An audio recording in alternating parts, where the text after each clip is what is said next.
नमस्कार। भुटानको 400 वर्षको कथा अङ्क 6 लिएर आएको छु। भुटानी नेपालीहरूको लागि बाबुको शासन हनिमुन, छोराको लागि त्रासदी। यही लेखलाई चाहिँ निरन्तरता दिँदैछु। कोठामा जीवन शर्माको पुरानो गीत मसिनो आवाजले बज्दै थियो। आधी रातमा हुरी चल्दा, आधी बेहरी तुफान चल्दा, कालो नीलो आकाश मुनि मुसलधारे पानी पर्दा म त्यहीँ आउनेछु, ए साथी म त्यहीँ आउनेछु। मलाई जीवन शर्माको यो गीत एकदमै मनपर्छ। पहिलो दोस्रो अन्तराको बिचमा पार्श्वधुन बजिरहँदा दिलमहतले भोल्युम अलि ठुलो पारे र आफ्नै देश फर्के झैँ लाग्छ। आँखामा आगो, मनमा सपना, सागर जस्तो छाती, नदी झै विपना, जनताको अमर माया बोकेर म त्यहीँ आउनेछु, ए साथी म त्यहीँ आउनेछु। हामी झापाको बेलडाँगी शरणार्थी शिविरमा दिल भुटानीसँग कुराकानी गर्दै थियौँ। उनले भर्खर पकाएर ल्याएको चियाको बाप झ्यालको कापबाट छिरेर 4 दर्सो घामको किरण टिलिक्क टल्किँदै माथि उड्दै थियो। यसपालि उनलाई हामीलाई कालो चिया खुवाएका थिए। त्यसका निम्ति अग्रिम माफी माग्दै भनेका थिए, आज दुध छैन सर। हामीले केही जवाब दिएनौँ। उनले नै अगाडि थपे, तपाईँहरूलाई दुधभन्दा गुलियो चिज हालेर चिया खुवाउँछु।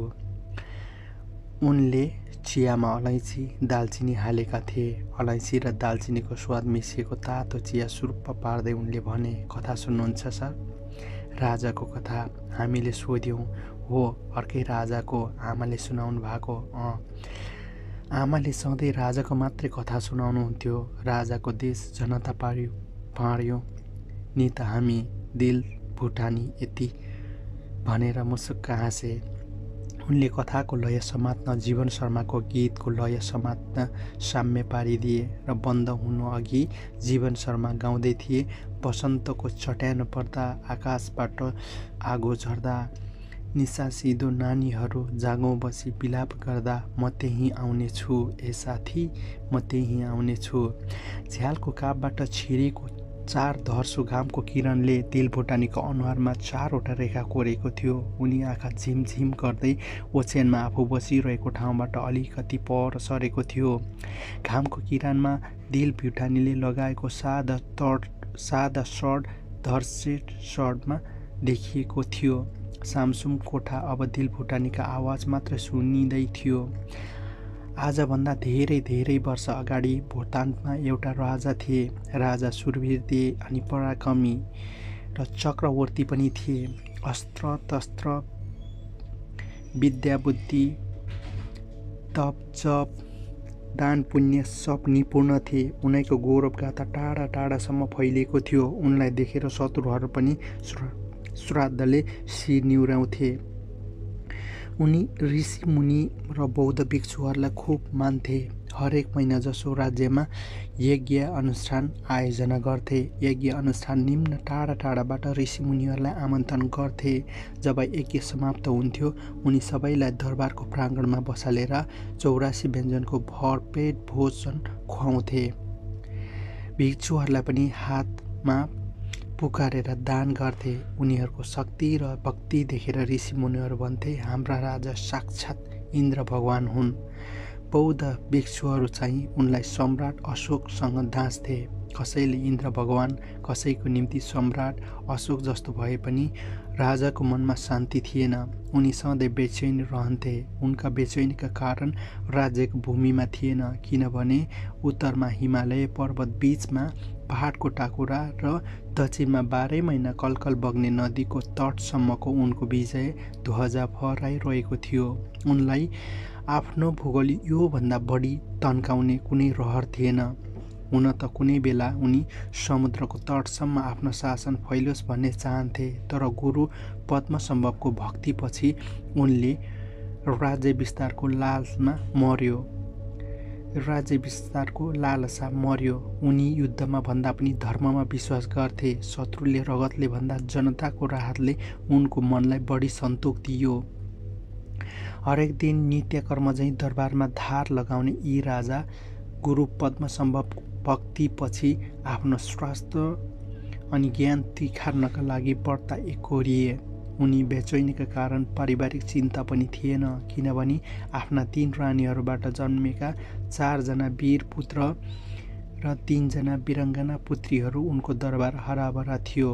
उनको आफ्ना पुत्रीहरूको विवाह छिमेकी देशका गुणवान राजकुमारसँग गरिसकेका थिए। उनीहरूको गृहस्थ जीवन हाँसी खुसी सुखहाल थियो। त्यहाँ 4 जना छोराहरू छिमेकी राज्यका राजकुमारीहरूसँग विवाह गरेका थिए र उनीहरू पनि गृहस्थी जीवन सुखहाल थियो। दाजुभाइ बीचको कलहले चिन्ता भनौँ भने त्यो पनि थिएन, किनभने उनका 4 जना पुत्र राम, लक्ष्मण, भरत, शत्रुघ्न जस्ता थिए र यी 4 दाजुभाइ बीच राज्यको निम्ति कुनै लडाईँ झगडा थिएन। जेठा दाजु गद्दीका उत्तराधिकारी हुन् भन्नेमा बाँकी 3 जनालाई रतिभर दुविधा थिएन। जेठा दाजुको राजपाट सम्हाल्ने र बाँकी 3 जनाले सीमा सुरक्षा र जनकल्याणको भागडोर सम्हाल्ने जिम्मेवारी बाँडिसकेका थिए। राजालाई आफ्नो मन्त्री परिषदको चिन्ता पनि थिएन, किनभने उनको मन्त्री परिषदमा 101 तीक्ष्ण बुद्धि भएका र शास्त्रको ज्ञान र कल्याणकारी मन भरिपूर्ण सदस्यहरू थिए। राज्यको सेना उत्तिकै बल शक्तिशाली थियो। सेना अध्यक्षको जिम्मेवारी स्वयं उनका माइला छोराले सम्हालेका थिए। यी सब विचार गर्ने हो भने राजा यति भाग्यशाली थिए कि उनका मनमा चिन्ताको रौँ पनि नहुनु पर्ने हो, तर पनि उनी चिन्तित थिए। सधैँ बेचैनी रहन्थे। उनको अशान्तिले उनको मुहारको क्रान्ति नै लुटी चाहिँ थियो र चिन्ताको कारण के हो स्वयं राजालाई पनि यसको भ्याउ थिएन। उनलाई मनमा केही न केही चिज हर पल कुटुकुटु खाइरहन्थ्यो, तर त्यो चिज के हो स्वयं राजाले नै भ्याउ पाउन सकेका थिएनन्। मन बेचैनी हुनु र बेचैनीका कारण पत्ता नलाग्नु भनेको ठ्याक्कै त्यस्तै अवस्था हो जुन कुनै दीर्घ रोगीलाई आफ्नो रोग पत्ता नलाग्दा हुन्छ। मनमा अशान्ति 24 घण्टा 24 प्रहर गरिरहने राजाले एक दिन सपनामा गुरु पद्मसम्भवलाई देखे। रङ्गी चङ्गी वस्त्र, झलझलकर आभूषण र शिरमा सुनको मुकुट धारण गरेको गुरु पद्मसम्भवले राजाको सपनामा आएर दर्शन दिँदै भने, राजन, मृत्युले मान्छेलाई एकचोटि मार्छ, मनको चिन्ताले हरपल मरिरहन्छ।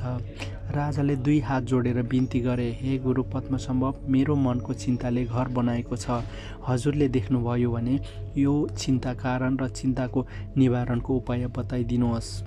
गुरु पद्मसम्भवको जवाफमा भने, तिम्रो चिन्ताको कारण निवारण मसँग छ राजन, तर तिमीलाई अहिले यहाँ सपनाको त्यो बाटो देखाउँदिन। त्यसको निम्ति तिमीले नेपाल मण्डल आउनुपर्छ। पद्मसम्भवले अगाडि भने, नेपाल मण्डलको दक्षिणी डाँडोमा फर्पिङ भन्ने ठाउँ छ। तिमी त्यहाँ आएर तपस्या गर्नु।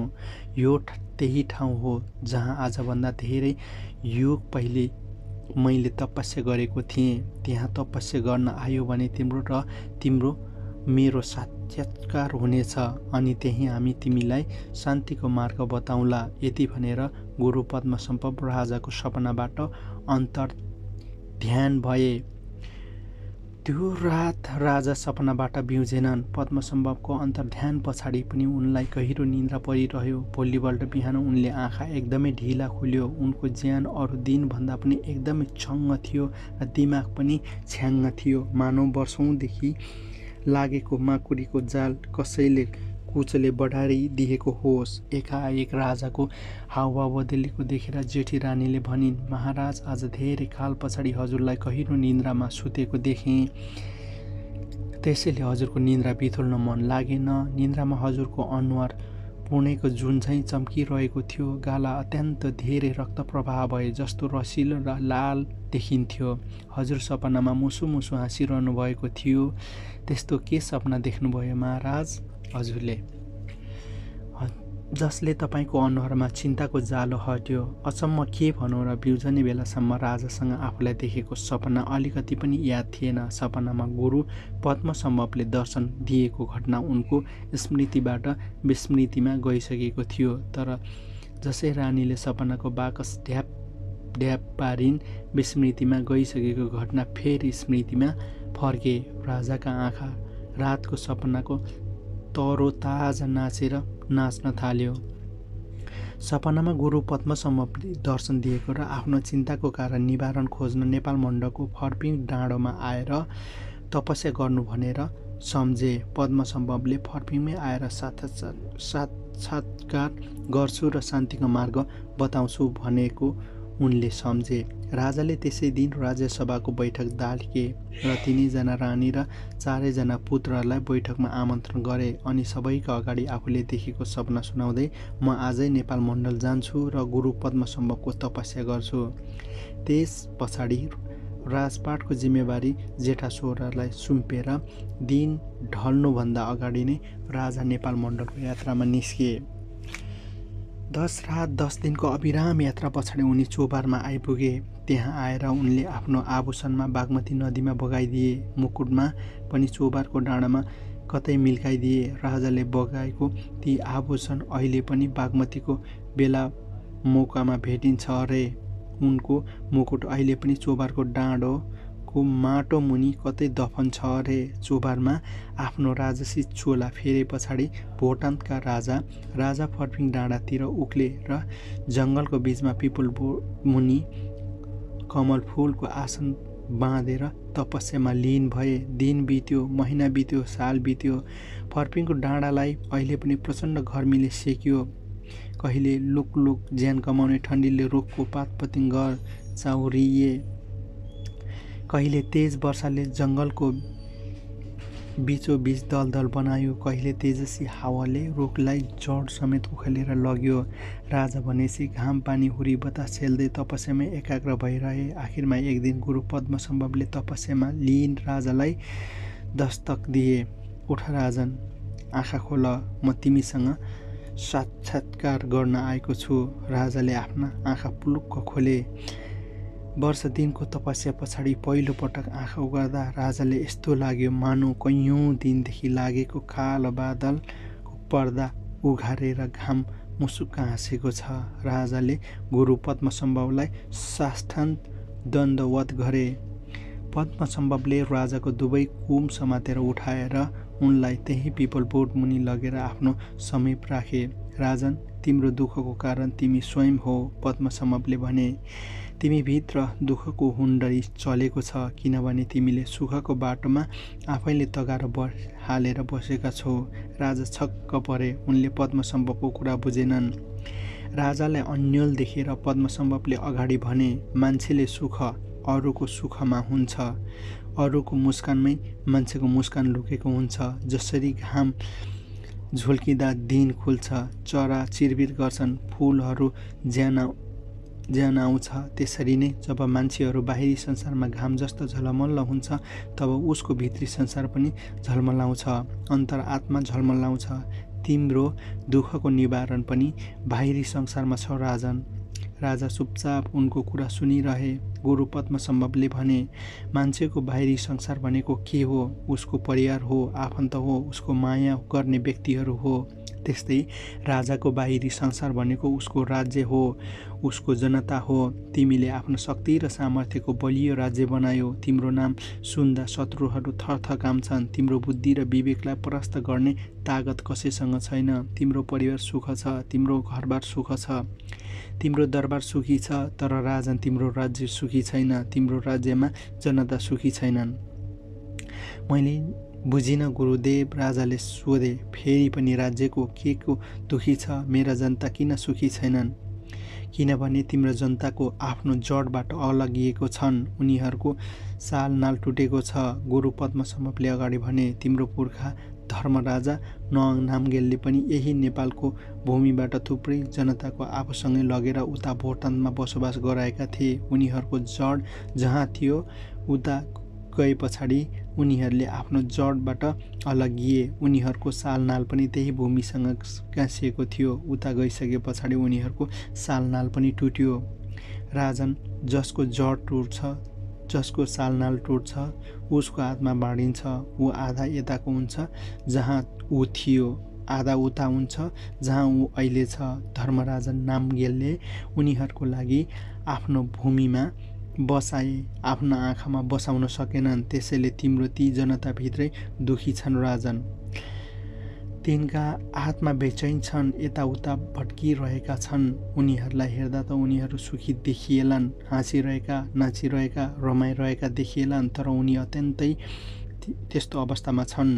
यस्तो अवस्थामा आमाबाट टाढिएको सन्तान हुन्छ। तिमी आफ्ना ती जनतालाई आफ्नो भूमिमा मात्र होइन, आफ्नो आँखामा बास देऊ। उनीहरूलाई आफ्नो आँखाको नानी बनाऊ र उनीहरूको आँगनमा जाऊ, उनीहरूसँग वार्ता गर, उनीहरूसँग कुरा सुन, उनीहरूसँग कुममा कुम हात राख, पसिनाले भिजेको उनीहरूको आङ मुसार, उनीहरूलाई आफू हुनुको अनुभूति गराऊ। त्यही भूमिसँग उनीहरूको जड जोड, त्यहाँको माटोमा उनीहरूको सालनाल घाँस, र त्यति गरिसके पछाडि तिमी उनीहरूको ढुकढुकी सुन र त्यो ढुकढुकीबाट चाल आउनेछ र चाल पाउनेछौ तिमी उनीहरूको खुसी। जब ती जनता खुसी छातीमा धड्किन थाल्नेछन् राजन, तब तिम्रो बेचैनीको स्रोत हट्नेछ। तिमीले आफ्नो दुःखबाट पार पाउनेछौ। तिमी अहिलेको निसासिदो जकडबाट सधैँका लागि मुक्ति मिल्नेछ। तिमी पूर्ण रूपमा उनीहरूको हुनेछौ, तिमीहरू पूर्ण रूपमा तिम्रा हुनेछन्। राजा एक शब्द नबोली गुरु पद्मसम्भवको कुरा सुन्दै थिए। अर्को कुरा पनि छ तिमीलाई भन्नुपर्ने, पद्मसम्भवले भने। राजाले दुवै हात जोडेर शिर झुकाउँदै भने, आज्ञा होस् देव। धर्मराजाले धेरै अघि नै यो नेपाल भूमिलाई भोटान राज्यसँग जोड्न गुप्त सुरुङ मार्ग खन्याएका थिए। त्यहाँबाट नेपालीहरू लावा लस्कर लिएर जाँदा उनीहरू त्यही सुरुङ मार्ग हुँदै जान्थे।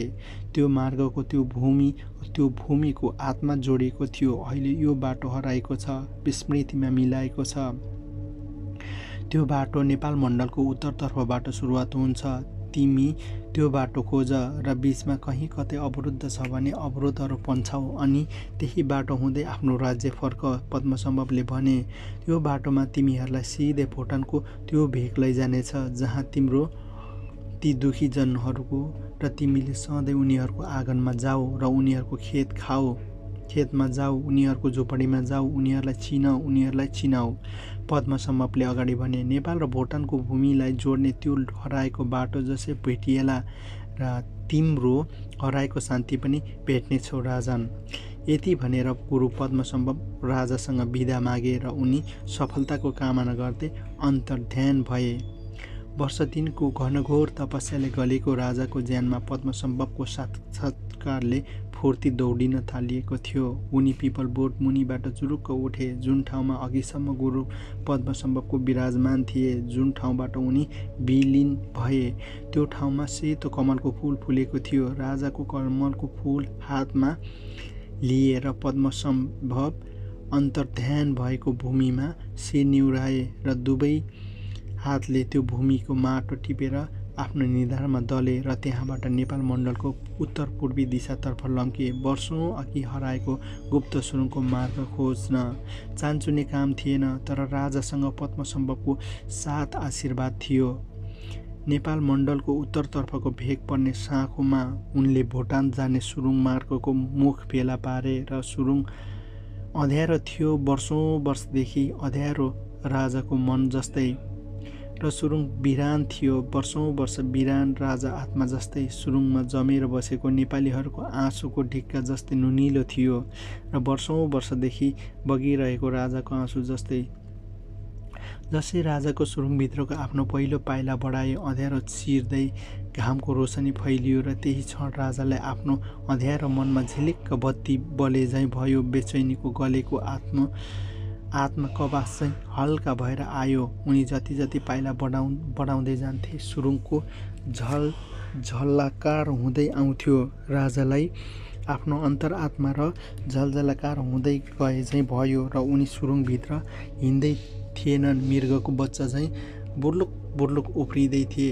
एक एक पाइलासँगै राजाको छातीमा चैन र उमङ्गको सार फेरिँदै थियो। उनको मुहारमा क्रान्ति फर्किँदै थियो। उनी तृप्त हुँदै थिए। त्यो सुरुङ मार्गले राजालाई मिलिक्क भोटानको दक्षिणी भेगमा पुर्यायो। 1 वर्ष अघि जुन यात्रामा उनले 10 दिन 10 रात अविराम हिँडेर पुरा गरेका थिए। त्यो दूरी पार गर्न उनलाई 10 सेकेन्ड पनि लागेन। 10 पाइलामा पनि हिँड्न परेन। सुरुङको अर्को मुख दक्षिणी भेगमा पर्ने नेपालीहरूको आँगनमै खुल्यो। अर्कोतर्फ आफ्नो आँगनमा अपरिचित व्यक्ति देखेर भुटानका नेपालीहरू जिल खाए। तिमी को हो? हाम्रो आँगनमा कसरी झुल्कियो? कुन बाटो आयो? यहाँ त कुनै बाटो छैन। राजाले उनीहरूलाई सबै प्रश्न र सबै जिज्ञासा जवाफ दिए। राजाले त्यहाँ आफूलाई चिनाए र 10 दिन 10 रात त्यही ठाउँमा बसेर उनीहरूलाई चिने र उनीहरूको खेत घुमे, झुपडी बसे, उनीहरूको कुममा हात हाले र उनीहरूको पसिनाले भिजेको आङ मुसारे र आफू उनीहरूको राजा मात्रै होइन अभिभावक भएको अनुभूति पनि गराए। हिँड्ने बेलामा राजा भने, तिमीहरू मेरा आँखा हो, तिमीहरूमाथि कुनै भेदभाव म गर्दिनँ। अब उपरान्त तिमीहरूले सबै जिम्मेवारी म लिन्छु। म तिमीहरूको राजा हुँ, तिमीहरूले मेरा प्रजा हो।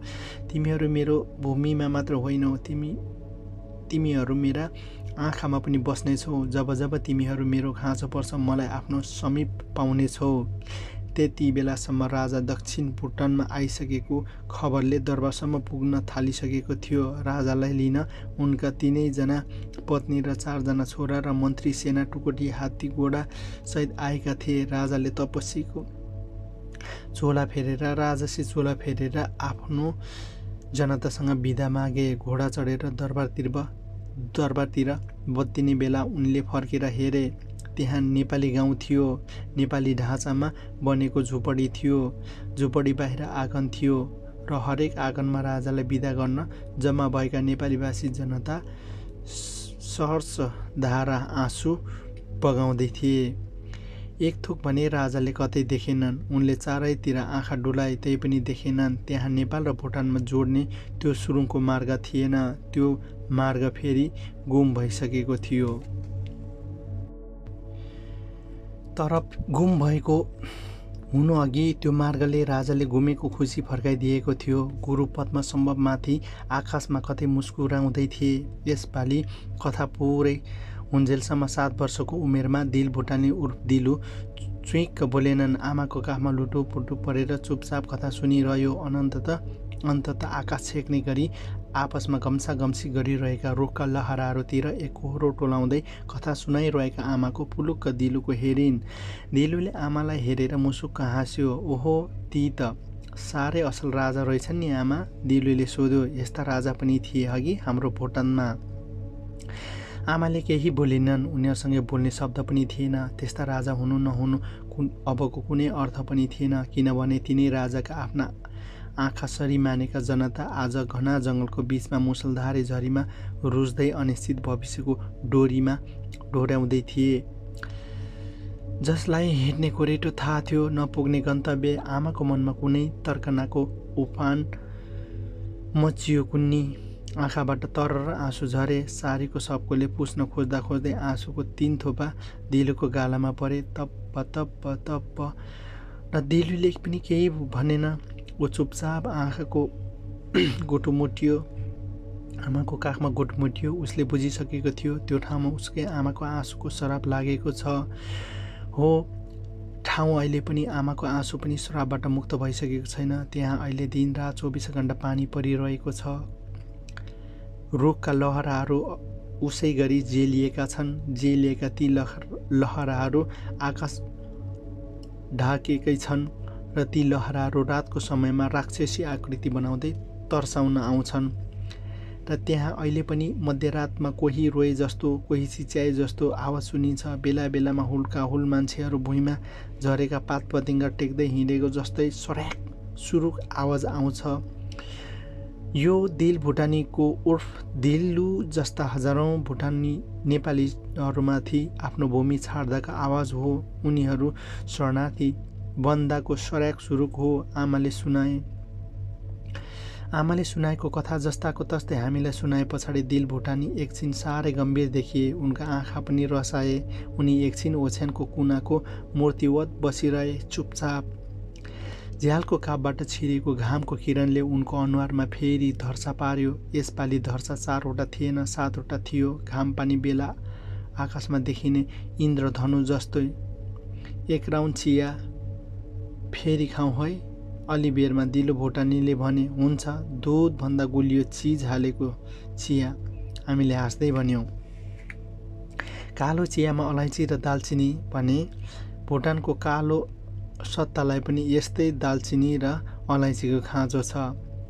उनी यति भनेर चिया पकाउन भान्सातिर छिए। चिया पकाउन जानु अघि उनले क्यासेट प्लेयर अन गरेका थिए। मलिनो स्वरमा जीवन शर्माको गीत गुन्जियो।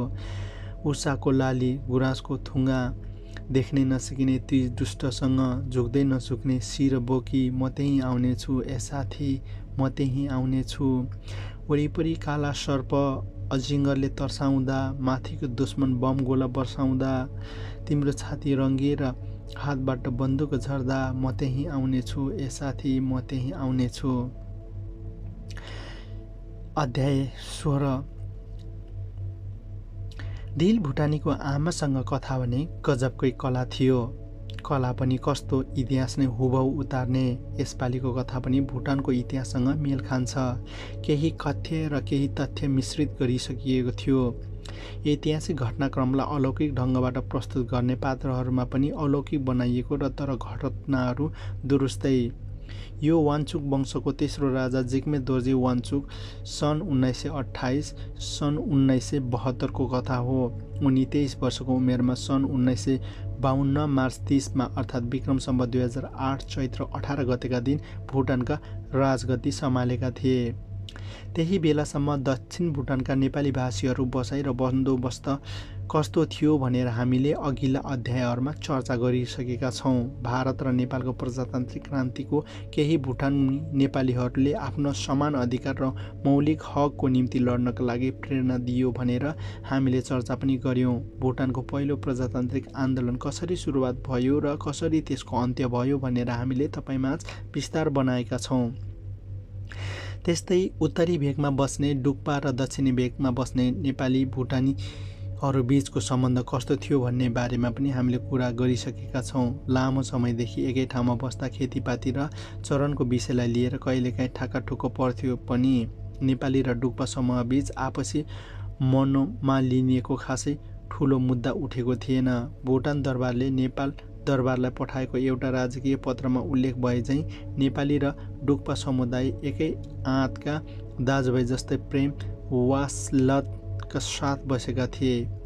यति हुँदाहुँदै राजा जिग्मे दोर्जे वाङचुकको शासन सुरुवात हुँदासम्म उत्तरी र दक्षिणी भुटान बीच राजनैतिक एकताबद्धता थिएन। उनीहरूबीच एकै देशका नागरिक थिए तर एकै देशका नागरिक जस्ता थिएनन्। उत्तरी भेगका डुक्पा र दक्षिणी भेगमा भुटानी नेपाली एकै राज्यभित्रका दुई अलग राज्यको रूपमा बसेका थिए। दक्षिणी भुटानको भौगोलिक रूपमा बाँकी राज्यसँग जोडिएको भए तापनि राजनीतिक र सांस्कृतिक रूपमा बाँकी राज्यसँग अलग थियो। उनीहरूको बसाइ अलग थियो, बन्दोबस्त अलग थियो, उनीहरूको पहिचान र अधिकार पनि अलग थियो। राजा जिग्मे दोर्जे वाङचुकले भुटानको इतिहासमा पहिलो पटक दक्षिणी भेगलाई राजनीतिक रूपमा बाँकी राज्यसँग जोड्ने कोसिस गरे। उनले नेपाली भुटानीहरूलाई भुटानको राजकीय मूलधारमा ल्याए, प्रशासनमा ल्याए, सुधार पनि ल्याए, भुटानहरूलाई नेपाली नागरिक पनि बनाए। यसका लागि जिग्मे दोर्जे वाङचुकले भुटानी नेपालीहरूका लागि के कस्ता राजनीतिक अधिकार दिए, के कस्ता सुधारका उपाय अपनाए र सबैभन्दा ठुलो कुरा उनले इतिहासमै पहिलो पटक सुधारको बाटो किन अपनाए, यो अध्याय पनि हामीले प्रश्नमाथि चर्चा गर्नेछौँ। त्योभन्दा अगाडि कुरा गरौँ भुटानमा नेपालीहरूको प्रवेश भएको 300 वर्ष नागिसक्दा पनि उनीहरू किन बाँकी राज्यसँग अलग थलग पारिएको थियो त? के यस्तो कारण थियो कि जसले दक्षिणी भुटानमा बस्ने नेपालीहरूलाई बाँकी राज्यका डुक्पाहरूसँग समाहित हुन सकेनन्? त्यसबारे थाहा पाउन हामीले भुटानको जातीय बनोटलाई बुझ्नुपर्छ। भौगोलिक रूपमा नेपालभन्दा 1/3 क्षेत्रफल भुटानको मुख्य गरी 4 थरीका जाति समुदायहरू बस्छन्। पूर्वी भुटानमा बाहुल्य रहेको सारछोप जातिका आफूहरूलाई भुटानको सबभन्दा पुरानो आदिवासी अथवा बसोबास गर्ने भएको दाबी गर्छन्। उनीहरूको भोट र तिब्बत मूलवासीका हुन्। उनीहरूलाई 12औं शताब्दीभन्दा पहिले नै भारतको अरुणाञ्चल प्रदेश तथा बर्माबाट तत्कालीन लोमोन वा आजको भुटान सीमाभित्र बसाइ सरेको इतिहासकारहरूले उल्लेख गरेका छन्। सारछोप पछि आउँछ गालोङ, जसको बाहुल्यता पश्चिम भुटानमा रहेको छ। उनीहरू आफूलाई तिब्बतबाट सबैभन्दा पहिला आएर भुटानमा बसोबास गरेको दाबी गर्छन्। भुटानमा आएर बौद्ध धर्म अँगाल्ने पहिलो समुदाय भएकोले नै उनीहरूलाई ङोलोङ भनिएको हो। तिब्बती भाषामा ङोलोङको अर्थ उदय हो। कतिपयले प्राचीन भूमि अर्थ ङोलोङ भनिएको तर्क गर्छन्। यिनीहरू भुटानको राजनीतिमा रूपमा शक्तिशाली रहेका छन्। भुटानको मध्यभूमिमा पर्ने बोमथाङ उपत्यकामा छुट्टै संस्कृति सभ्यता बोकेको खेङ समुदायको बसोबास गर्दछन्। यो खेङहरू आफूहरूलाई मध्य भुटानबाट आदिवासी मान्छन्। कुनै समय मध्य भुटान खेनहरू शक्तिशाली थिए। त्यहाँ उनीहरूको राजनीतिक वर्चस्व थियो र 17औं शताब्दीसम्म आइपुग्दा खेन र सारछोपपछि आएर ङोलोङ शक्तिशालीमा उदाए। चौथोमा आउँछ दक्षिणी भुटानमा बाहुल्य रहेको अर्को जातीय समूह लोछाम्पा अथवा नेपाली मूलका भुटानीहरू त्यही लोछाम्पा समुदायका हुन्। भुटानका यी 4 जातीय समुदायहरू लोछाम्पा अथवा नेपाली मूलका भुटानीहरू धर्म, संस्कृति, भाषा, रहनसहन अरूको भन्दा बिल्कुलै फरक छ। उनीहरूको जातीय समूह ङोलोङ, सारछोप, खेङ तिब्बती शैलीको बयाङ बौद्ध मानिन्छन् भने नेपाली मूलका भुटानी भने धेरैजसो हिन्दू धर्मावलम्बीहरू छन्। अरूले वेशभूषामा भुटानको राष्ट्रिय पहिरन घो पुरुष र किरा महिलासँग मिल्दोजुल्दो छ भने नेपाली मूलका भुटानी भने त्योभन्दा पुरै फरक नेपाली पहिरनहरू लगाउँछन्। तर जातीय समूहहरूमा तिब्बती बौद्ध धर्म अनुसार चाड पर्वहरू मनाउँछन्। नेपाली मूलका भुटानी भने दसैँ, तिहार र फागुमा रमाउँछन्। भाषा भने सबैको भिन्दा भिन्दै छ। ङोलोङहरूको भुटानको राष्ट्रिय भाषा जोङ्खा भाषा बोल्छन्।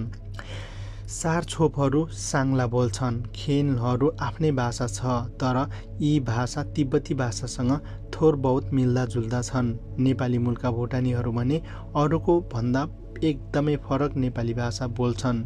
धेरैलाई त जोङ्खा भाषा बोल्न पनि आउँदैन। यी 4 जातीय समूहका मान्छेहरूलाई एकै ठाउँमा लस्करै उभ्याउने हो भने नेपाली भाषी भुटानीहरू सर्लक्कै भिन्न देखिन्छन्। अब तपाईहरूलाई लाग्यो होला हामीले सारछोप भन्यौँ, ङोलोङ भन्यौँ, खेन भन्यौँ, लोछाम्पा पनि भन्यौँ, तर यी 4 समूहमा डुक्पा चाहिँ को हुन् र को हुन् डुक्पा? प्रथम भुटानी धर्मराजा श्राब्दुङ नवाङ नामगेलले भुटानमा डुकयुल अर्थात् ड्रागनको देश भने चाहिँ भुटानलाई जनतालाई डुक्पा भन्ने नाम दिएका थिए। त्यसैले चाहे त्यो ङोलोङ हुन्, सारछोप, खेन हुन् अथवा दक्षिण भुटानको नेपाली भाषी लोछाम्पा, यी सबै एकै शब्दमा भन्दा डुक्पा हुन्, अर्थात् ड्रागन देशका जनता। दक्षिणी भुटानका नेपालीहरू भने आफूहरूलाई डुक्पा भन्न रुचाउँदैनन्। उनीहरू यसलाई आफूमाथिको सांस्कृतिक अतिक्रमण ठान्दछन्। भुटानी शरणार्थीहरूसँग कुरा गर्दा उनीहरूले डुक्पा भनेको भुटानको बौद्ध मार्गी जनताहरू हुन् भनेर बुझ्नुपर्छ। उनीहरूले आफूलाई चिनाउनु पर्दा भुटानी नेपाली भनेर भन्छन्, कहिले भने नेपाली मात्रै भन्छन्। यसरी मूलतः धर्म, संस्कृति र भाषा वेशभूषाले भुटानी नेपालीको सदियौँदेखिको राज्यभित्र अलगिएको थियो। राज्यले उनीहरूलाई दक्षिणी भुटानको घना जङ्गल पाखा फाँडेर आबाद गर्न लगायो, कुस्त राजस्व उठायो र दक्षिणी सीमान्तको भूमिमा सीमा रक्षा गर्ने जिम्मेवारी पनि दियो। तर राज्यका अरू जनता सरह ठानेन।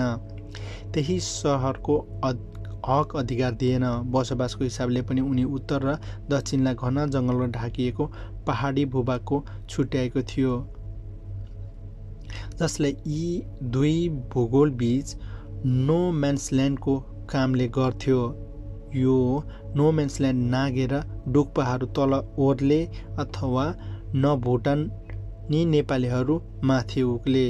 यहाँसम्म कि भुटानी राजा र उनीहरू डुक्पा प्रशासकहरूले पनि मात्र दक्षिणी भुटानको गाउँहरूमा आउँथे। राजा र दक्षिणका जनताबीच 3 तहको इकाइ थियो जसले जनतामाथि प्रत्यक्ष अप्रत्यक्ष शासन गर्थे।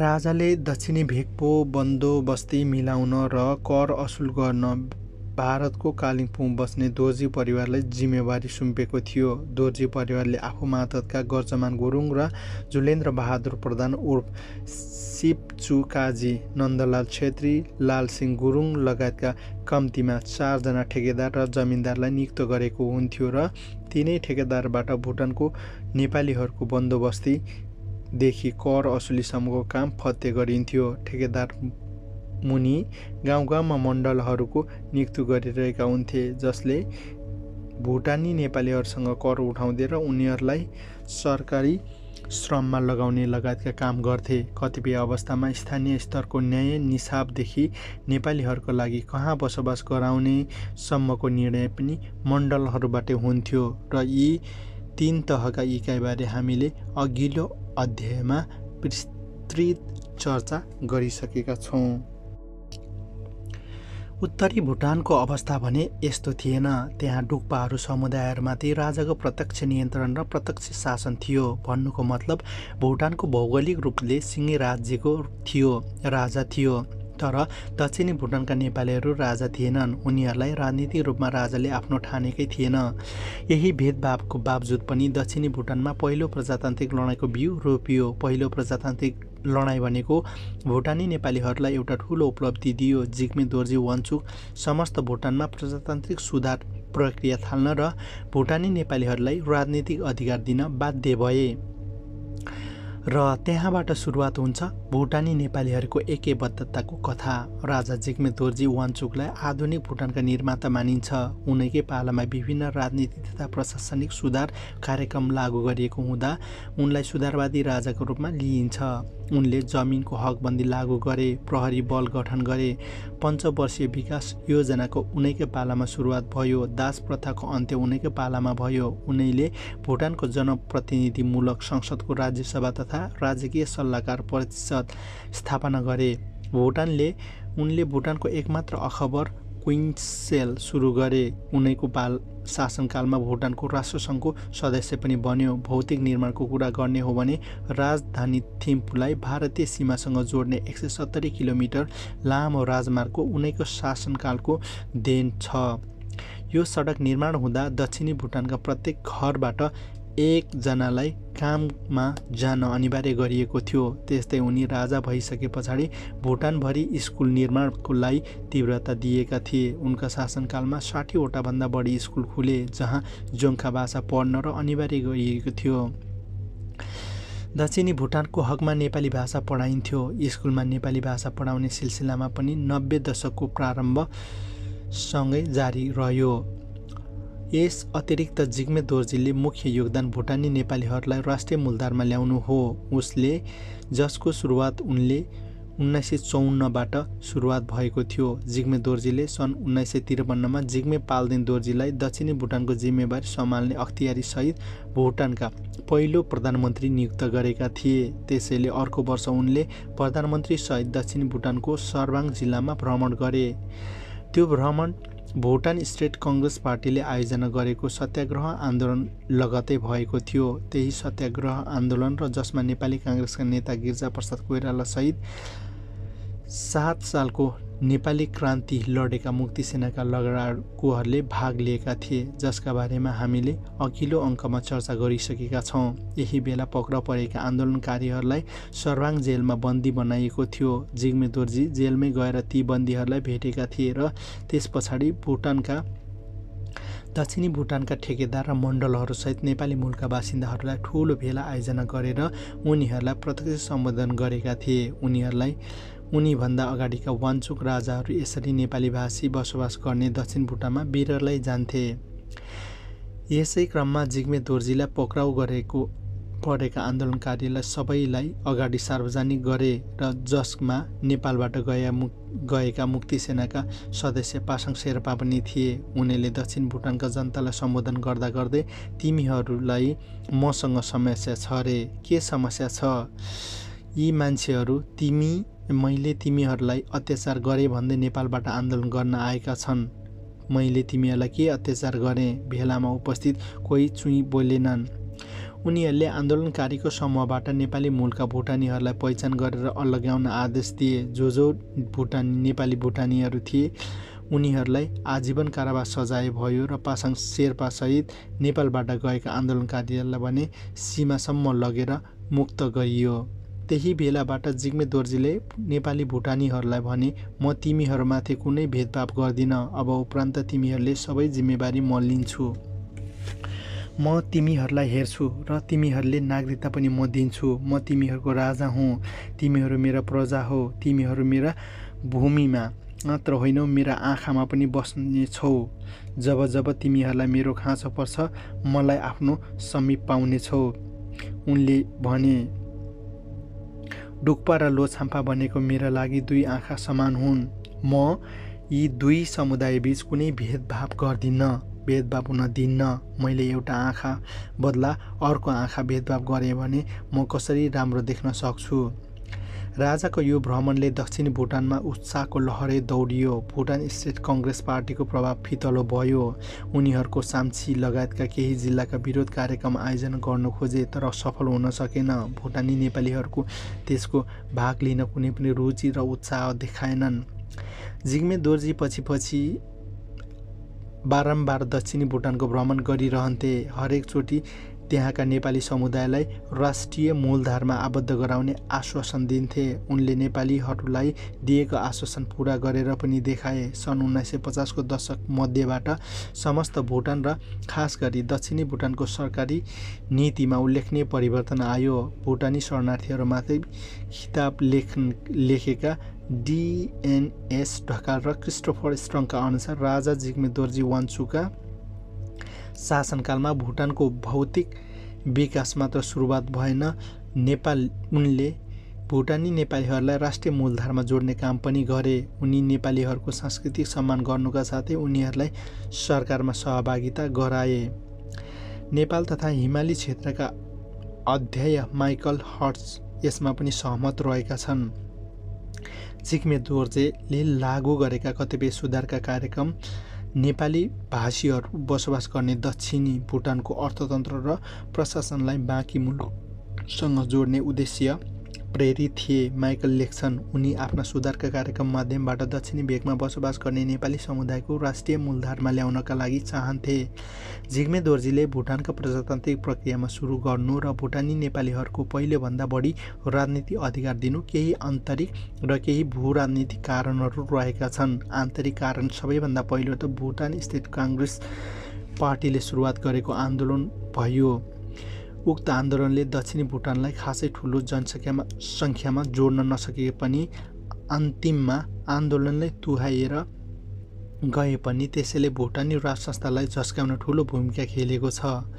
दक्षिणी भुटानको माग सुनवाई भएन भने भुजको आगो चाहिँ भित्रभित्रै सल्केको असन्तोष कुनै दिन विद्रोहमा परिणत हुन सक्छ भन्ने दरबारले मनन गरेको हुन सक्छ। त्योभन्दा ठुलो कुरा त्यो समय दक्षिण एसियाभरि नै प्रजातन्त्रको लहर चलेको थियो। भारतमा अङ्ग्रेज शासनबाट मुक्त भइसकेको थियो भने नेपालमा पनि राणा शासन अन्त्यकाल भइसकेको थियो। छिमेकी देशहरूमा चलेको प्रजातन्त्रका हावाले कुनै दिन भुटानमा हुन्डरी ल्याउन सक्छ भन्ने बुझेर प्रजातान्त्रिक सुधारको कार्यक्रम थाल्न भुटानी राज संस्था बाध्य भएको हुन सक्छ। त्यसमाथि भारतीय प्रधानमन्त्री जवाहरलाल नेहरूले भुटानी नेपालीहरूमाथि अन्यायपूर्ण व्यवहार नगर्न र राजनीतिक सुधार गर्न सम्झाउनुले पनि राजा जिग्मे दोर्जी वाङचुकलाई दबाब परेको हुन सक्छ। त्यसबारे हामीले अघिल्लो अङ्कमा चर्चा गरिसकेका छौँ। भुटानको सुधारलाई पनि जिग्मे दोर्जीको व्यक्तित्व र भर्खरै स्वतन्त्र भएको भारतसँगको उसको सम्बन्धको आधारमा हेर्नुपर्छ। माइकल हर्टले आफ्नो किताबमा लेखेका छन्, चीनमा कम्युनिस्ट शासनको उदय पछाडि हिमाली क्षेत्रको राजनीतिक प्रभाव र सुरक्षालाई लिएर भारत एकदमै सतर्क रहेको थियो। त्यही परिवर्तन भू राजनीतिक अवस्थाबारे विमर्श गर्नका लागि नेहरूले सन् 1958 मा भुटान भ्रमण गरेका थिए।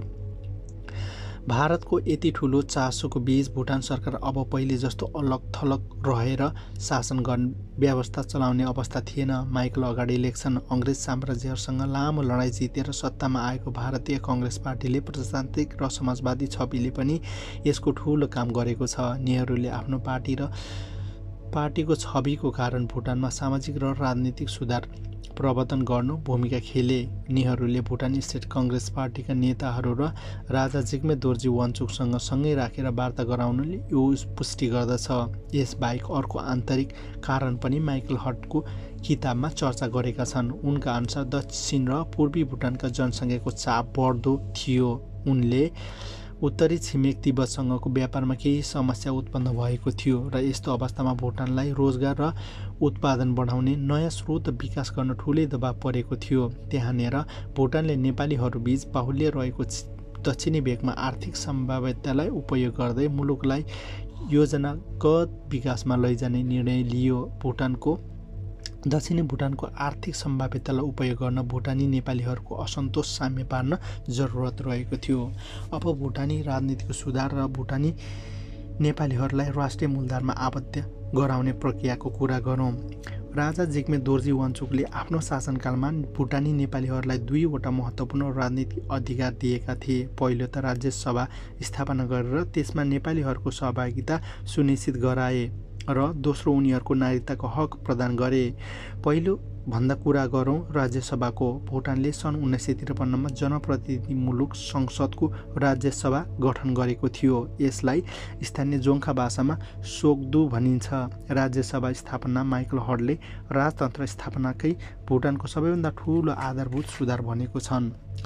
राज्यसभाको प्रत्येक जिल्लामा निर्वाचित भएर आउने जनप्रतिनिधिहरू अतिरिक्त राज्यको राजाले नियुक्त गर्ने मन्त्री, सचिव, प्रमुख जिल्ला अधिकारी, जोङ्दा र विभिन्न बौद्ध गुम्बाका लामा सदस्य रहने व्यवस्था थियो। राज्यसभाको आकार स्थायी थिएन। सन् 1953मा विधानले नै प्रत्येक 5 वर्षको राज्यसभाको सङ्ख्या पुनराकलन गर्ने भनेको थियो। त्यस यता राज्यसभाको आकार हेरफेर हुँदै आएको छ। सुरुमा यो 130 सदस्य थियो, जसलाई 110 जना निर्वाचित जनप्रतिनिधि रहन्थे र 1960मा यसको राज्यसभाको आकार ठुलो पारेर 152 सदस्य बनाइयो। भुटानमा सर्वप्रथम राज्यसभा गठन गरिरहँदा सभा भवनको अभावले पारको खुला मैदानमा उद्घाटन गरिएको भुटानी शरणार्थी नेता टेकनाथ रिजाल सम्झिन्छन्। उनका अनुसार राज्यसभाको दक्षिणी भुटानबाट चुनिएर गएका सांसदहरू रणबहादुर मगर, जन्तरे, पण्डित भोलानाथ अधिकारी, पण्डित दण्डपाणी खनाल, बुद्धिमान बराल, मण्डलहरूमा मधुलाल अधिकारी, लक्ष्मण गुरुङ, गङ्गाराम खनाल, जयनारायण तिमल सिन्हा, नन्द गुरुङ थिए। लेखकद्वय डिएनएस ढकाल र क्रिस्टोफर स्ट्रङले भने राज्यसभा गठन गरिँदा सुरुमा दक्षिण भुटानका नेपाली भाषीहरूलाई सहभागिता नगरिएको बताउँछन्। भुटानका अन्य जातीय समुदायले यो राजनीतिक अधिकार प्राप्त गर्दा नेपालीहरूले भने वञ्चित थिए। सन् 1954को सत्याग्रह आन्दोलनबाट उत्पन्न दबाव पछाडि भुटानी नेपालीहरूका लागि देशको राजनीति मूलधारमा ल्याउनका लागि उनीहरूकै माग अनुसार राज्यसभामा प्रतिनिधित्व गराइएको ढकाल र स्ट्रङको आफ्नो किताबमा भुटान अफ मुभमेन्ट इन अक्लाइमा लेखेका छन्। उनीहरूका अनुसार यसको सुरुवातमा सन् 1958बाट भएको थियो।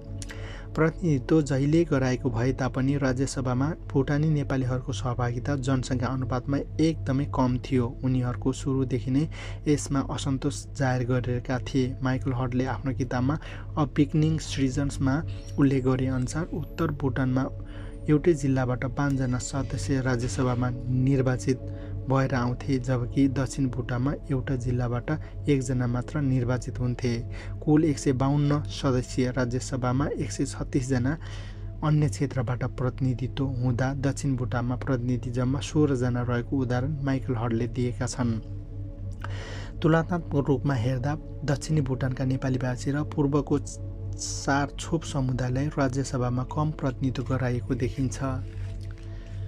पश्चिमको नालोन र मध्यको बुमथाङ उपत्यका खेङहरूको प्रतिनिधि भने जनसङ्ख्याको अनुपातमा निकै बढी थियो। यो दुई समुदायलाई भुटानका राजनीतिक रूपले शक्तिशाली मानिन्छ। सन् 1973को राज्यसभाको सदस्यहरूलाई भूगोल र जनसङ्ख्याको आधारमा दाँच्ने हो भने कुल जनसङ्ख्याको 28% हिस्सा ओगट्ने पश्चिम मध्यको राज्यसभालाई 37% प्रतिनिधित्व गरेका थिए। जनसङ्ख्याको हिसाबमा 57% हिस्सा ओगटेको पूर्वी क्षेत्रको प्रतिनिधि भने 48% थियो।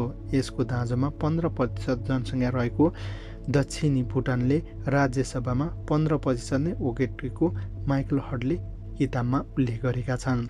यहाँ जनसङ्ख्याको अनुपातको रूपमा सन् 1969 को जनगणना तथ्याङ्क पनि निकालिएको छ। यसमा दक्षिणी भुटानको जनसङ्ख्या 15% मात्र देखाइनुले शङ्कास्पद रहेको छ, किनभने 22 वर्ष अगाडि सन् 1947 मा कालिम्पोङ स्थित भुटान एजेन्टको भारत स्थित अङ्ग्रेज सरकारका प्रतिनिधि भाइसरायलाई बुझाएको एउटा ज्ञापन पत्रमा दक्षिण भुटानको नेपाली भाषीहरूको सङ्ख्या त्यति बेलाको कुल जनसङ्ख्याको 25% रहेको उल्लेख गरेको थियो। ज्ञापन पत्रमा भुटानको जनसङ्ख्या 5 लाख भनिएको थियो र यस आधारमा नेपाली मूलका भुटानीहरूको सङ्ख्या त्यति बेलै 1,25,000 हुन आउँछ। यसरी 22 वर्षको अवधिमा भुटानी नेपालीहरूको जनसङ्ख्या 25 बाट 15% घटेको पुष्टि गर्ने कुनै विश्वसनीय आधार छैन। यसलाई नेपालीहरूको ठूलो सङ्ख्यामा भुटानमा बसाइ सरेको हुनु पर्यो र जुन तत्कालीन घटनाक्रममा देखिँदैन, बरु त्यसबाट प्राकृतिक रूपले जनसङ्ख्या बढेको चाहिँ पक्कै हुनुपर्छ। हामीले यसबाट टेकनाथ रिजालसँग कुरा गर्दा उनले जनगणनाको अवास्तविक तथ्याङ्कको टेकेर राज्यसभामा नेपालीहरूको प्रतिनिधित्व सङ्कुचित पारिएको उनले बताएका छन्। दक्षिणी भुटानको 8 ब्लकबाट 1 जना मात्र प्रतिनिधि निर्वाचित हुन्थे। उनले आफ्नो संस्मरणमा लेखेका छन्, पूर्व र पश्चिमको हकमा भने एउटै ब्लकबाट कम्तीमा 2 जना प्रतिनिधि छान्ने व्यवस्था थियो।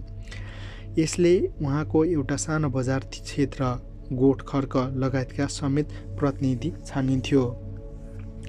जनसङ्ख्यालाई व्यवस्था गरी भौगोलिक विभाजन गरिएको राज्यसभाको प्रतिनिधि पक्षपात गएको रिजालको भनाइ छ। डीएनएस ढकाल र क्रिस्टोफर स्ट्रङको पनि राज्यसभाको प्रतिनिधित्वमा जनसङ्ख्याको समानुपातिक नरहेको उल्लेख गरेका छन्। उनीहरूले आफ्नो किताबमा लेखेअनुसार दक्षिणी भुटानमा नेपाली भाषीहरूको कुल जनसङ्ख्याको कम्तीमा 1/3 हिस्सा ओगटे जबकि राज्यसभामा उनीहरूको उपस्थिति मात्र 15% रहेको थियो। निर्वाचित भएर आउने जनप्रतिनिधिहरूमध्ये सङ्ख्या मात्र हेर्ने हो भने गालोन बाहेक अन्य जातीय समूहको बहुमत देखिन्छ, तर राजाले नियुक्त गर्ने पदाधिकारी र बौद्ध गुम्बाका लामाहरूको सङ्ख्या समेत जोड्दा राज्यसभामा सधैँ गालोनहरूको बहुमत रहन्थे। ढकाल र स्ट्रङले लेख्छन्, करिब 150 सदस्यीय राज्यसभामा 80 सिट मोलङहरूको नै ओगट्थे, बाँकी सदस्यहरू जातीय समूहका हुन्थे। यसरी जातीय प्रतिनिधित्वको आधारमा भेदभावपूर्ण रहेको राज्यसभा राजा जिग्मे दोर्जीलाई केही राम्रा प्रचलन पनि सुरुवात गरेका थिए। दक्षिणी भुटानमा रहेका राज्यसभाको सदस्य निर्वाचित होस् वा ब्लक मण्डलको निर्वाचन, त्यसमा भुटानी नेपाली समुदायहरू बाहेक अन्य व्यक्तिको उम्मेदवार हुन पाउँदैनथे। दक्षिणका प्राय ठाउँमा प्रशासक समेत नेपाली समुदायबाट नियुक्त गर्ने चलन थियो। झट्ट हेर्दा यो परिपाटी साम्प्रदायिक र क्षेत्रीय देखिए तापनि यसले राज्य व्यवस्थामा भुटानी नेपालीहरूको प्रतिनिधि सुनिश्चित गरेको रिजालले बताउँछन्।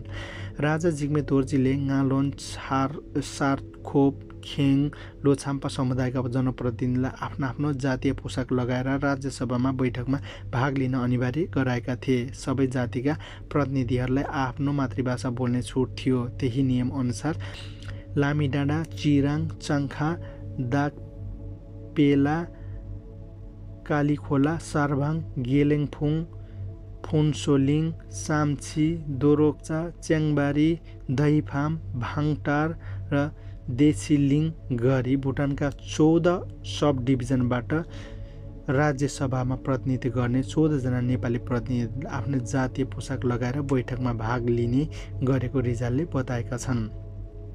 यो नेपाली मूलका सदस्य राज्यसभामा बोल्दा नेपाली भाषा नै प्रयोग गर्थे। यति मात्र होइन, उनीहरू अड्डा अदालतमा जाँदा पनि दक्षिणी भुटानका मानिस आफ्नो परम्परागत पहिरन लगाउन, मातृभाषा र नेपालीमा बहस र लेखापढी गर्न स्वतन्त्र थिए।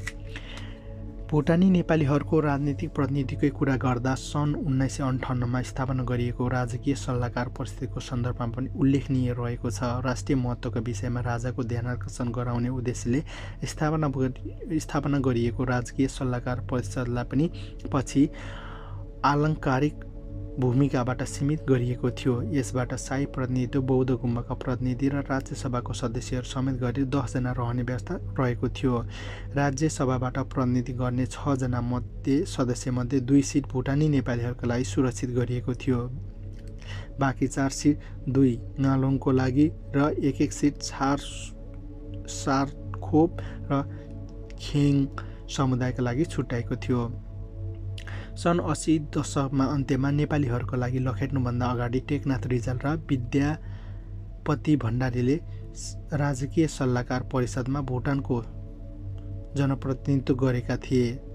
सन् 90 को दशकको अन्त्यसम्म आइपुग्दा यो चलन पुरै फेरियो। सन् 1998 मा गठन गरिएको 8 सदस्यीय राजकीय सल्लाहकार परिषदमा भुटानी नेपाली सदस्य 1 जना पनि नरहेको माइकल हटले उल्लेख गरेका छन्। राज्यसभा र राजकीय सल्लाहकार परिषदका लागि निश्चित समय निर्वाचित हुने व्यवस्था थियो। त्यसबाहेक परिषदका अध्यक्षले चुनाव प्रत्येक 6 महिनामा गर्ने भनिएको थियो, जुन व्यवहारमा लागू भएन। राजाले कुनै न कुनै एक सरकारी पदाधिकारीलाई परिषदको अध्यक्षमा मनोनयन गर्ने चलन नै सधैँ रहिरह्यो। भुटानी नेपालीहरूको लागि राजनीतिक प्रतिनिधिको प्रशंसा पछाडिको अब हामी जिग्मे दोर्जी वाङचुकको शासनकालमा भुटानी नेपालीहरूलाई पाएको दोस्रो राजनीतिक अधिकारको कुरा गरौँ।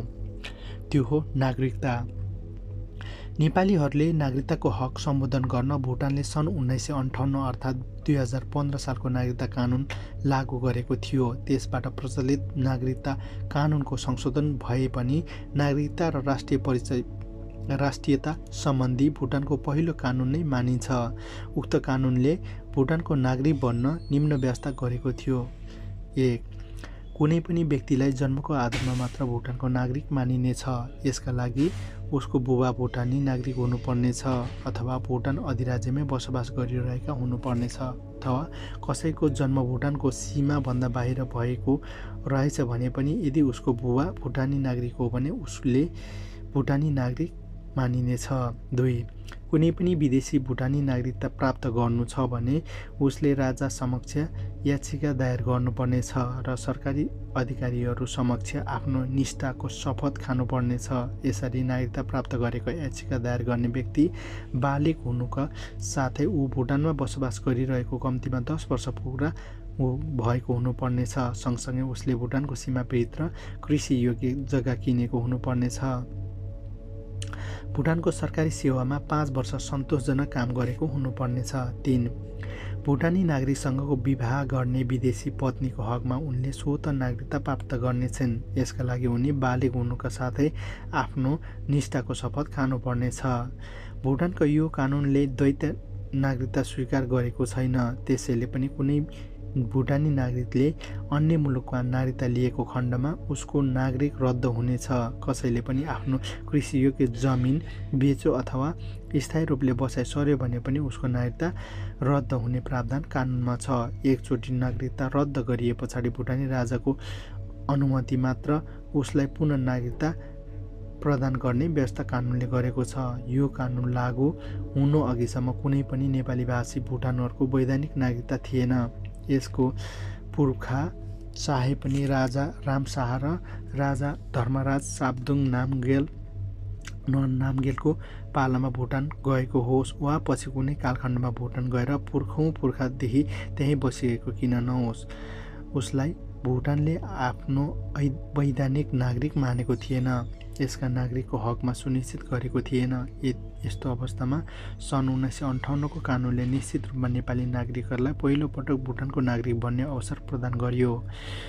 यो भुटानी नेपालीहरूले प्राप्त गरेको महत्त्वपूर्ण राजनीतिक अधिकार हो। यति हुँदाहुँदै कानुनको प्रावधान र भुटानमा बसोबास गरिरहेका नेपालीहरूमध्ये अवश्य विश्लेषण गर्ने हो भने त्यसको पनि नेपालीमाथि भेदभाव गरेकै प्रश्न हुन्छ। माथि उल्लेख रहेको पहिलो बुँदा अनुसार यो कानुनले व्यक्तिगत रूपमा मात्र भुटानको नागरिक मानिनेछ जसको बुबा पहिले नै भुटानी नागरिक थियो। भन्नुको मतलब जसको बुबा यो कानुन लागू हुने बेलासम्म भुटानी नागरिक थिएन, उसको सन्तानबाट जन्मेको भुटानी नागरिकता पाउन योग्य भएन। यसको आधारमा दक्षिणी भुटानमा बसोबास गर्ने कुनै पनि नेपाली जन्मको आधारमा भुटानी नागरिक बन्न योग्य ठहरिने अवस्था देखिँदैन, किनभने नेपालीहरू पुस्तासम्म जुनसुकै बेलादेखि भुटानमा बसिरहेका भए तापनि उनी त्यसअघिको नागरिकको हकमा दिएको थिएन। यसलाई नागरिकताको हक दिएकै छैन। ऊ भुटानी नागरिक हुने कुरै भएन। जो नेपाली आफै भुटानी नागरिक छैन, उसको सन्तान जन्मको आधारमा भुटानको नागरिक कसरी होला? यसको अर्थ के हुन्छ भने नेपाली भुटानीहरूले आफ्नो जतिसुकै पुस्तौँदेखि भुटानमा बसोबास गरिरहेको भए तापनि विदेशीका रूपमा राजा समक्ष याचिका दायर गरेर निष्ठाको शपथ खाए पछाडि मात्र ऊ भुटानी नागरिक बन्न योग्य हुने भयो। यसका लागि ऊ बालिग त हुनु पर्यो नै, सँगसँगै भुटानमा बसोबास गरेको कम्तीमा 10 वर्ष पुगेको हुनु पर्यो। यति मात्र कहाँ हो र उसले भुटानको सीमाभित्र आफ्नो स्वामित्वमा कृषियोग्य जग्गा किनेको हुनु पर्यो अथवा भुटानको सरकारी सेवामा 5 वर्ष सन्तोषजनक काम गरेको हुनु पर्यो। नेपालीहरूलाई नागरिक स्वीकार गर्नका लागि यस्तो विभेदपूर्ण प्रावधान राखिएको थियो ताकि उनको कानुनको बेला धेरै नेपालीहरूलाई भुटानी नागरिक हुने हक सुनिश्चित गरेकै थियो। यो कानुनले सन् 1958 भन्दा अगाडिको भुटानमा आएर बसोबास गरेका नेपालीहरूलाई मात्र भुटानी नागरिक बन्न योग्य मानेको तर्क पनि सुनिन्छ। माइकल हडले आफ्नो किताबमा यो तर्क पनि अस्वीकार गरेका छन्। कानुनले भुटानमा आएर बसोबास गरिसकेको हुनुपर्ने अन्तिम मिति तोकेको छैन। माइकल हड लेख्छन्, सन् 1958 अगाडि अथवा पछाडि भुटानमा आएकाहरूले कानुनले कुनै भेदभाव गर्दैन। ती सबै व्यक्ति जसको स्वामित्वमा भुटानभित्र कृषियोग्य जग्गा छ अथवा जसले भुटानको सरकारी सेवामा 5 वर्ष काम गरिसक्यो र उसले आफू भुटानमा आएर बसोबास गर्न थालेको 10 वर्ष पछाडि नागरिक बन्न याचिका दायर गर्न सक्नेछ। यदि 1958 भुटानमा बसिरहेको नेपालीले एकचोटि मात्र अवसर दिने उद्देश्यले कानुन ल्याएको थियो भने प्रष्टसँग लेखिएको हुनु पर्थ्यो, तर कानुनमा यस्तो कुनै प्रावधान लेखिएको छैन। यो कानुनले सन् 1958 डिसेम्बर 31 पछाडि भुटानमा आएर बसोबास गरेकोमा पनि कानुनमा उल्लेखित शर्तहरू पुरा गरेर भुटानी नागरिक बन्न पाउने अधिकार दिएको छ, उनको अगाडि लेख्छन्। तर यो अधिकार व्यवहार त लागू भएन। दक्षिण भुटानका धेरै नेपालीहरूले यो कानुन लागू भइसके पछाडि भुटानी नागरिकता प्राप्त गरेनन्। यसका दुईवटा कारण हुन सक्छन्। पहिलो, दक्षिणी भुटानमा बस्ने धेरै नेपालीहरू यस्तो कानुन आएको छ भनेर पत्तै पाएनन्। त्यसैले पुर्खौँदेखि भुटानमा बस्दै आएका नेपाली भाषीहरूले समेत कानुनले दिएको नागरिकको हक प्राप्त गरेनन्। अर्कोतिर उनीहरूलाई सन् 1958 पछाडि भुटानमा आएर बसोबास गरेको भए तापनि 10 वर्ष पुरा भइसके पछाडि नागरिकताका निम्ति याचिका दायर गर्न सकिन्छ भन्ने सूचना नै दिएन। दोस्रो, दक्षिणी भुटानमा 50 वर्षभन्दा बढी समयदेखि गाउँका मण्डलले नै जन्म दर्ता, मृत्यु दर्ता, जग्गा दर्ता गर्दै आएका थिए। कर उठाउनेदेखि सरकारी श्रमको हिसाब राख्ने काम समेत मण्डलहरूलाई नै गर्ने गर्थे। यही क्रमले सन् 1958 पछाडि पनि निरन्तरता पाइरह्यो। आफ्नो गाउँभन्दा परको संसार नदेखेको र मण्डलभन्दा ठुलो सरकारी अधिकारीसँग कहिले पनि काम नपरेको भन्दै धेरै भुटानी नेपालीहरू त्यति बेला नागरिकको हक उपयोग गर्न दरकारै ठानेनन्। त्यसैले पनि उनीहरू नागरिकताको हकबाट वञ्चित राखियो। यहाँ रोचक कुरा त के हो भने धेरैजसो भुटानी नेपालीहरू करिब 20 वर्षपछि सन् 1977 मात्रै नागरिकताको कानुनबारे थाहा पाए, जब देशको पहिलो संशोधन गरियो। नागरिकतापछि कुरा गरौँ। भुटानी नेपालीहरूलाई राष्ट्रिय मूलधारमा ल्याउन राजा जिग्मे दोर्जी वाङचुकले थालेको अन्य कदमहरूको जिग्मे दोर्जीले सन् 1960 को दशकको सुरुबाट दक्षिणी भुटानका नेपालीहरूलाई सेनामा पनि सामेल गराउन थालेका थिए। भुटान स्टेट कङ्ग्रेस पार्टीको लामो समयदेखि यसको माग गर्दै आएको थियो। सन् 1958 सेप्टेम्बर 17 मा भुटान स्टेट कङ्ग्रेसको भारतीय प्रधानमन्त्री जवाहरलाल नेहरूको सिक्किमको गान्तोकमा एउटा ज्ञापन पत्र बुझाएको थियो। नेहरूले त्यति बेला भुटान भ्रमणमा जाँदै थिए। पार्टी अध्यक्ष डीबी गुरुङले हस्ताक्षर गरेको उक्त ज्ञापन पत्रमा प्रधानमन्त्री नेहरूलाई 5 वटा बुँदा ध्यानाकर्षण गराइएको थियो, जसमध्ये एउटा बुँदा भुटानी सेनामा डोक्पा बाहेक अन्य समुदायको सेना पनि भर्ती लियोस् भन्ने थियो। त्यही भ्रमणको क्रममा नेहरूले राजा जिग्मे दोर्जी वाङचुकलाई राजनीतिक सुधार गर्न सल्लाह दिएका थिए। देशमा योजनाबद्ध विकासको थालनी गर्नका साथै भुटान स्टेट कङ्ग्रेस पार्टीका सम्बन्ध सुधार गर्नका लागि उनले राजालाई सम्झाएका थिए। त्यही बेला सेनाको विषयमा पनि जिग्मे दोर्जी नेहरूबीच छलफल भएको हुन सक्ने अनुमान गर्न सक्छौँ। नेपालीहरूलाई पनि भुटानी सेनामा सामेल गराउने कुरा सन् 1950 दशककै सुरुवात भए तापनि कार्यान्वयन आउन सकेको थिएन। ढकाल र स्टर्नले लेख्छन्, सन् 1962 मा भारत चीन युद्ध जब भुटानले चिनिया खतरा महसुस गर्यो तब दक्षिणी भुटानहरूलाई पनि सेनामा भर्ती गर्न थाल्यो। सन् 1970 र सन् 1980 दशकसम्ममा आइपुग्दा भुटानको सेना र प्रहरीमा दक्षिणी भुटानको उल्लेख्य सङ्ख्या पुगिसकेको थियो। यति मात्र होइन, राजा जिग्मे दोर्जीले भुटानको नेपालीहरूलाई राष्ट्रिय मूलधारमा ल्याउन सरकारी सेवा नियुक्ति गर्नुका साथै दक्षिणी भुटानको धर्म, संस्कृति र भाषालाई पनि सम्मानजनक स्थान दिएका थिए। यसै क्रममा केही भुटानी नेपालीहरू सरकारी सेवाको उच्च ओहदामा पुगेको र केहीलाई भुटानको जनप्रतिनिधित्व गर्दै विदेशसम्म पठाइएको उदाहरण पनि रहेका छन्। सन् 1975 मा स्थापना गरिएको उच्च अदालतमा पनि एकजना न्यायाधीश भुटानी नेपाली हुनुपर्ने व्यवस्था थियो। त्यस्तै नेपाली भाषाबाट दक्षिणी भुटानको बोलीचालीको भाषामा पनि रूपमा आधिकारिक रूपमा स्वीकार गरिसकेको थियो। त्यही भएर आज पनि धेरै भुटानीहरूलाई पनि नेपाली भाषा बोल्न आउँछ। स्कुलहरूमा जोङ्खा भाषामा अतिरिक्त नेपाली भाषा पनि पढाइ हुन्थ्यो। कतिपयलाई ठुलो उत्सव र समारोहहरूमा पनि नेपाली गीत, लोकगीतहरू, नृत्यहरू प्रस्तुत गरिन्थे। नेपालीहरूले दौरा सुरुवाल र ढाका टोपी लगाउन आम कुरा थियो। यसलाई भुटान सरकारले राजनीतिक रूपमा स्वीकार गरिसकेको थियो। राजा जिग्मे दोर्जी वाङचुकले दक्षिणी भुटानको सांसदहरूलाई दौरा सुरुवाल र ढाका टोपी लगाएर राज्यसभामा बैठकमा उपस्थित हुन अनुमति दिएको हामीले माथि उल्लेख गरिसकेका छौँ। उनीहरूलाई हिन्दू धर्मको अनुसार चाडबाड मनाउन, पूजापाठ गर्न धार्मिक स्वतन्त्रता थियो। सारबाङमा बाल चतुर्दशी पर्वको अवसरमा 2 महिनासम्म ठुलो मेला लाग्थ्यो। महिनौँ दिनसम्म रामलीला जस्ता धार्मिक नाटकहरू देखाइन्थ्यो। भारततिर कैयौँ साधु सन्तहरूको मेलामा ठुलो जमघट हुन्थ्यो। कतिपयले ठुला चाड र समारोहमा राजा स्वयं उपस्थित हुन्थे। दक्षिणका नेपाली र उत्तरका डुक्पाहरूबीच सांस्कृतिक एकता कायम होस् भन्ने आपसी बिहेबारी समेत प्रबन्धन गरिएको ढकाल स्ट्रङको आफ्नो किताबमा उल्लेख गरेका छन्। भुटानी नेपालीहरूलाई डुक्पाहरूसँगको सांस्कृतिक जीवनमा आबद्ध गराउनका लागि मुख्य गरी 2वटा उपाय अपनाएको थियो। उनीहरू लेख्छन्, पहिलो, यी दुई समुदायबीच अन्तर्जातीय विवाह प्रबन्धन गर्न सरकारले नै 5,000 रुपियाँ प्रोत्साहन भत्ता दिने व्यवस्था गरेको थियो। र दोस्रो, दक्षिणी भुटानमा कोही भूमिहीन छ भने उसलाई उत्तरी भुटानमा कृषियोग्य जमिन दिएर बसोबास गराइएको थियो। र दुई समुदायबीच सांस्कृतिक एकता कायम गराउन विद्यार्थी आदान प्रदान कार्यक्रम समेत ल्याइएको र माइकल हटले लेखेका छन्। उनका अनुसार डोक्पा र लो छाम्पाहरूको विद्यार्थीहरूलाई सँगै राखेर पढाउने व्यवस्था गरिएको थियो।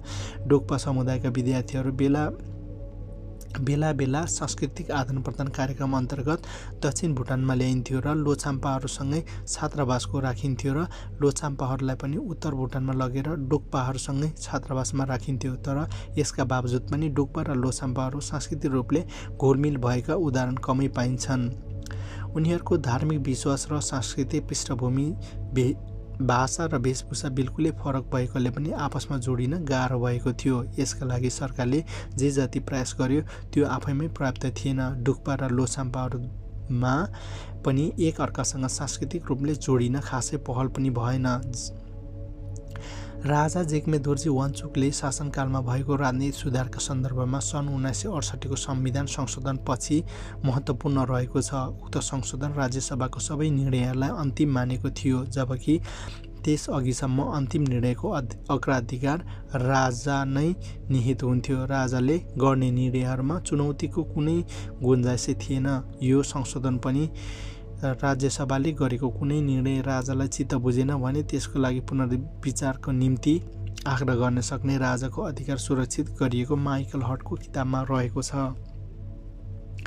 सन् 1969 राजाकै इच्छाअनुसार एउटा अर्को अग्रगामी प्रावधान लागू गरिएको थियो। माइकल लेख्छन्, राज्यसभालाई राजा विरुद्ध पनि अविश्वास प्रस्ताव ल्याउने अधिकार दिइयो र राज्यसभाका 2/3 सदस्यको बहुमतले अविश्वास प्रस्ताव पारित गरेको खण्डमा राजाले गद्दी छाड्नु पर्थ्यो र जिग्मे दोर्जी वाङचुकले भुटानमा प्रजातान्त्रिक प्रक्रिया सुरु भइसकेको छनक दिन यस्तो प्रावधान ल्याएको अनुमान गर्न सकिन्छ। तर व्यवहारमा हेर्दा सधैँ राजाकै पल्लाबारी हुने गरी गठन गरिएको राज्यसभामा उनीहरू विरुद्ध अविश्वासको प्रस्ताव आउने र त्यो प्रस्ताव 2/3 बहुमतले पारित हुने कुरा सम्भावनै थिएन। पछि जिग्मे दोर्जी वाङचुकका छोरा जिग्मे सिङगे वाङचुक राजा भइसके पछाडि सन् 1973 मा यो प्रावधान खारेज गरियो।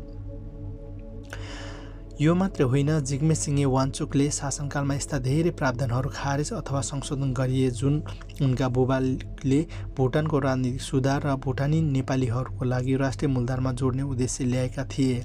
त्यसैले दक्षिण भुटानका नेपालीहरूलाई जिग्मे दोर्जी वाङचुककै शासनकालको छोटो अवधिको हनिमुनको रूपमा सीमित रहेको माइकल हर्टले लेखेका छन्। जिग्मे दोर्जीका निधन पछाडि सन् 1972 जुलाई 21 अर्थात् विक्रम सम्वत 2029 साउन 6 गतेको दिन शुक्रबार वाङचुक वंशको चौथो राजा जिग्मे सिङगे वाङचुक 17 वर्षको उमेरमा गद्दी सम्हालेका थिए। उनको शासनकाल भने दक्षिणी भुटानको नेपाली भाषीहरूको निम्ति त्रासदी बनेर आयो।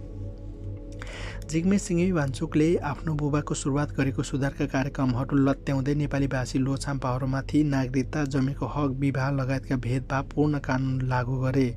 उनीहरूको नागरिकताको हक खोजे, जमिनको हक खोजे, भाषा र संस्कृतिको हक खोजे र यसरी एक पछाडि अर्को कस्सी कसाउ गर्दै आखिरमा सन् 1980 को दशकको अन्त्यमा भुटान छाडेर शरणार्थी जीवन बिताउनका लागि बाध्य पारे। नेपाली भाषी भुटानीहरूलाई देश छाड्न बाध्य पार्ने गरी षड्यन्त्रपूर्वक ल्याइएको ती विभेदपूर्ण कानुनहरू के थिए? जिग्मे सिङगे वाङचुकले कसरी भुटानी नेपालीहरूको जमिनको हक खोसे, कसरी उनीहरूको लागि नागरिकताको हक अनागरिक बनाए र कसरी भुटानी नेपालीहरूको लागि देश छाडेर शरणार्थी बन्न बाध्य पारे, यसबारे हामी आगामी अध्यायमा चर्चा गर्नेछौँ। अर्को अध्यायमा फर्किनुभन्दा अगाडि हामी तपाईहरूको एउटा पुरानो घटना सुनाउन चाहन्छौँ। यो घटनाले दक्षिण भुटानको सदियौँदेखि बसिरहेका नेपाली भाषीहरूमाथि भुटान दरबारको दृष्टि राजा जिग्मे सिङगे वाङचुकको शासनमा कसरी बदलियो भनेर बुझ्न मद्दत गर्नेछ। सन् 1932 को घटना हो, विक्रम सम्वत 1989। त्यति बेला नेपाल सरकारको सिक्किम, आसाम र भुटानको बसाइमा गएका नेपाली स्वदेश फर्कन आह्वान गर्दै सूचना जारी गरेको थियो। फर्किन राजी हुनेले बसोबास र खेतीपाती गर्न मोरङको 50 देखि 60 बिघा जङ्गल फडानी थियो। उनीहरूलाई घर बनाउन निःशुल्क काठ दिने र खाना पानीहरूको लागि इनार खनिदिने र स्वास्थ्य चौकीको व्यवस्था गर्ने र 10 वर्षसम्म खेतीपातीमा कर मिन्हा दिने भनिएको थियो। ठुलो सङ्ख्यामा आएर बसोबास गर्नेका लागि अझ विशेष छुट दिने सरकारको बाचा थियो। हत्या तथा अन्य अपराधी दोषी ठहर भई भागेका व्यक्तिहरूलाई पनि समेत 12 वर्षसम्म देश बाहिर रहेको भए पनि फर्किन भनिएको थियो। यसरी व्यापक प्रचार प्रसार गरे तापनि केही नेपालीहरूको फर्काउन सरकार सफल भए तापनि अन्यहरू फर्केनन्। त्यति बेला जोगमनी सीमा नजिकै करिब 3000 परिवारले पुनर्स्थापना गरिएको थियो भने त्यसको 3 वर्ष पछाडि थप नेपालीहरूको पुनर्स्थापनाका लागि विराटनगर तथा धरान बीचको 1000 बिघा जग्गा छुट्याएको थियो। नेपाल सरकारको त्यो अभियान भुटान दरबारलाई भने चित्त बुझेको थिएन। यस सम्बन्धमा माइकल हर्टले आफ्नो किताबमा लेखेका छन्। त्यो बेला नेपाललाई तराई क्षेत्रमा खेती गर्नका लागि जनशक्तिको खाँचो पर्यो। तत्कालीन राणा शासनहरूले देश छाडेर गएका नेपालीहरूका लागि फिर्ता आउन आह्वान गरेका थिए। देश छाडेर गएकाहरूले पनि नेपाली नागरिकै हुँ भन्ने राणा शासनहरूको दाबी थियो। अर्कोतिर भुटानमा शासन र कम्तीमा पनि दक्षिणी भुटानमा शासकहरू भने नेपालबाट बसाइ सरेर आएका कृषकहरूले नियमित कर तिरिरहेको खुसी थिए। माइकल हर्टले लेख्छन्, दक्षिण भुटानका नेपालीहरूबाट भइरहेको नगद राजस्व कमाइले पनि सिङ्गो देशलाई पनि लाभ पुगिरहेको थियो। उनीहरूलाई त्यो सुविधा कायम राख्नका लागि चाहन्थे। दक्षिण भुटानमा बसिरहेका नेपालीलाई फिर्ता पठाउनका लागि अनिच्छुक थिए। भुटानीहरूले त्यो बेला तर्क थियो राष्ट्रियताको सम्बन्ध भूमि र बसोबाससँग हुन्छ। जन्मलाई मात्र आधार मान्ने हो भने भुटानमा बसिरहेका ठूलो जनसङ्ख्याप्रति सरकारको अधिकार गुम्छ र कमजोर हुन्छ। त्यसैले पनि जो जहाँ बसिरहेको छ ऊ त्यहीँको नागरिक हो, माइकल हडले लेख्छन्। आधा शताब्दीसम्म यही सवालमा दुवै देशको सरकार प्राय फरक छ।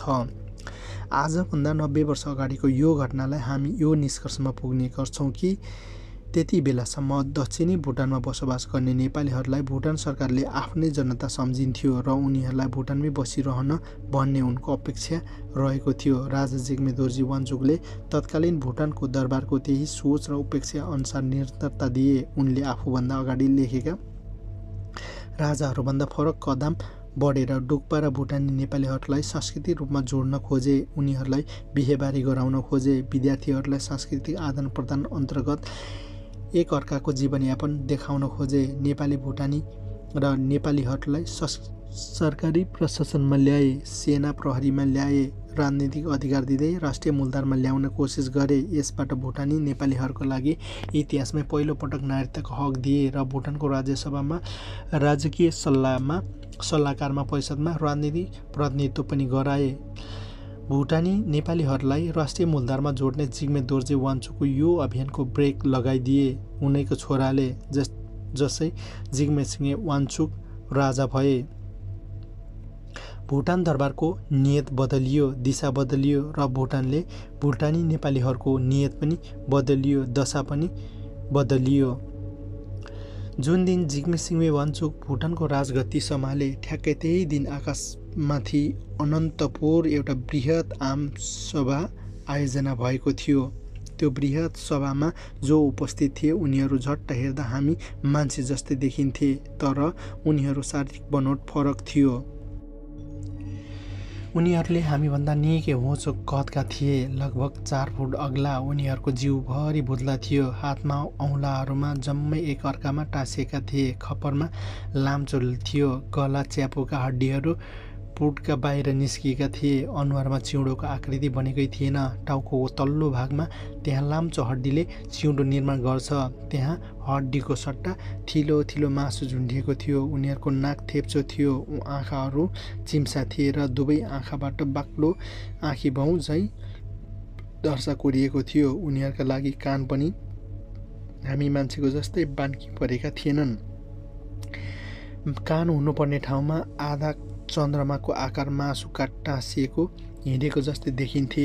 उनीहरूका दाँत ठुल्ठुला थिए, अझ मुखको माथिल्लो लहरमा 2टा र तल्लो लहरमा 2टा गरी 4वटा दाँत बन्चरको फाली जस्तो तीखा धारिला थिए। दाँत ठुलो भएकोले मान्छेको मुखमा आकार पनि ठुलै थियो। त्यो ठुलो र लाम्चो मुखको हाम्रो जस्तै 32वटा दाँत अटेको थियो या थिएन त्यो चाहिँ भन्न मुस्किल थियो। एउटा कुरा सबैको फरक थियो, पुट्का भन्दा पनि मान्छे कम्मरको ठ्याक्कै पछाडिको भाग जहाँ हामी सानो हड्डीको टुसुक्क उठेको देख्छौँ, उनीहरूको शरीर पनि त्यही हड्डी अलि बेग्लै ढङ्गको थियो। कसैले हड्डी बाहिरसम्म निस्केर बाँदरको पुच्छर झैँ तुन्द्रुङ्ग झुन्डिएको थियो भने कसैको हड्डी हाम्रो गोडाको गोली गाँठो जत्रो थियो। कसैको हड्डी र चक्कुको बीचमा छाक काटी जस्तै देखिन्थे। यो लाग्थ्यो उनीहरूको शरीरबाट पुच्छर या बिलौँदैछ वा बिस्तारै उम्रिँदैछ। अनन्तपुरको यो भाषण सभामा उपस्थित यी मान्छेहरू आजभन्दा लगभग 60 लाख वर्ष अगाडिका आदिम मानव जस्ता थिए। खासमा के हुँदो रहेछ भने जब पृथ्वीमा मान्छेको मृत्यु हुन्छ ऊ त्यहाँबाट सिधै अनन्तपुर पुग्दो रहेछ। यहाँबाट पृथ्वीदेखि अनन्तपुरसम्मको यात्रा गर्दा ऊ बिस्तारै त्यही रूपमा फर्किँदै जाँदो रहेछ जुन रूपबाट विकास हुँदै ऊ आजको युगसम्म आइपुगेको छ। भन्नुको मतलब मृत्यु पछाडि मान्छेको आत्माले 60 लाख वर्ष अगाडिको त्यही आदिम चोला पहिरिँदो रहेछ, जुन चोला पहिरिएर उसको पहिलो पटक यो धरतीमा मानव जुनी पाएको थियो। अब यसको अर्थ पृथ्वीबाट अनन्तपुरसम्मको पुग्नका लागि 60 लाख वर्ष यात्रा गर्नुपर्छ भन्ने चाहिँ होइन नि। यी दुवै लोक बीचका समयको हिसाब किताब अनका तनका फरक छ। यहाँ पृथ्वी लोकमा एक दिन बित्दा आकाशमाथिको अनन्त 10 लाख वर्ष बितिसकेको हुन्छ। यस हिसाबले हाम्रो आत्मा जम्मा 6 दिनमै 60 लाख वर्षको आदिम चोला पहिरिएको अनन्तपुर पुगिसकेको हुन्छ। यो सम्पूर्ण यात्राको उसले पृथ्वीमा सिकेको एक थोक भने बिर्सिँदैन रहेछ। उसलाई आफू सँगसँगै अनन्तपुरमा लैजाँदो रहेछ। त्यो भनेको यहाँको भाषा। त्यसैले अनन्तपुरको बृहत सभामा के कुराकानी भइरहेको थियो भने हामी बुझ्न सकिरहेका थियौँ। त्यहाँ को उपस्थित थिए भन्ने कुराहरू पनि हामी चिन्न सकिरहेका थियौँ। आदि मानिसहरूको आकृतिमा 17 जना थिए र ती सबैको नाम हामीलाई थाहा छ। बिसन थापा मगर, बेनु पाद्या, कालु पाद्या, सेतु थापा, बुदिन थापा मगर, बिरु गुरुङ, दाङसाङ गुरुङ, माने कुर्स मुर्मी, विष्णु साई ठगोरी, सन्ने मुर्मी, विष्णु जैसी, सेतुमान नेवार, नेहुले नेवार, जिम्मे खम्बु किराँती, नौमी पाण्डे, जिम्मु आले मगर, सन्ने कामी। तपाईँहरूले चिन्नुभयो यी को हुन्। यी नामहरू त्यही कथा श्रृङ्खलाको पहिलो अध्यायमा हामीले साभार गरिसकेका छौँ।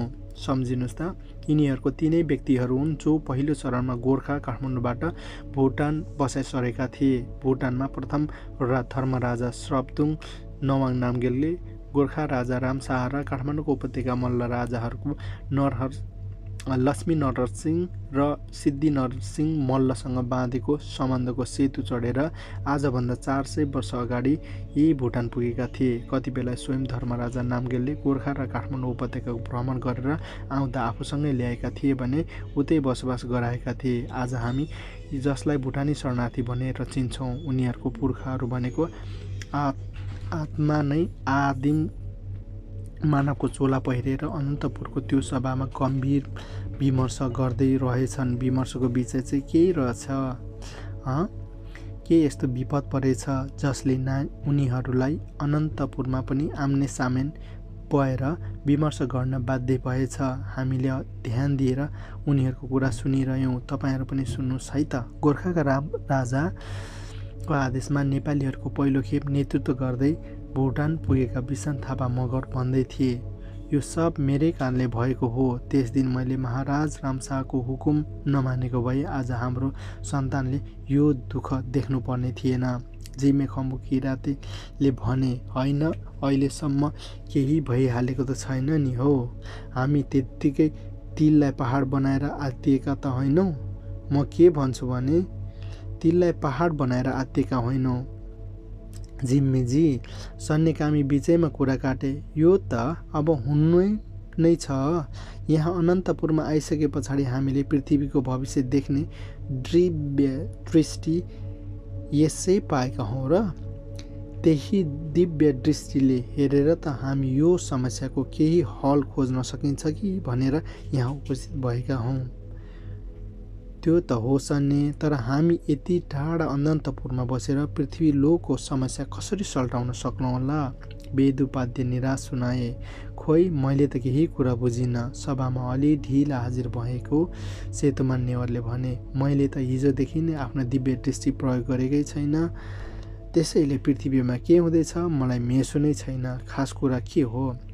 सभाको सभापतित्व गरिरहेका बिसन थापा मगरले जवाब दिन्छन्, सेतुमानजी जस्तै अरू पनि हामी साथीहरू सभामा ढिला आउनु भएको छ।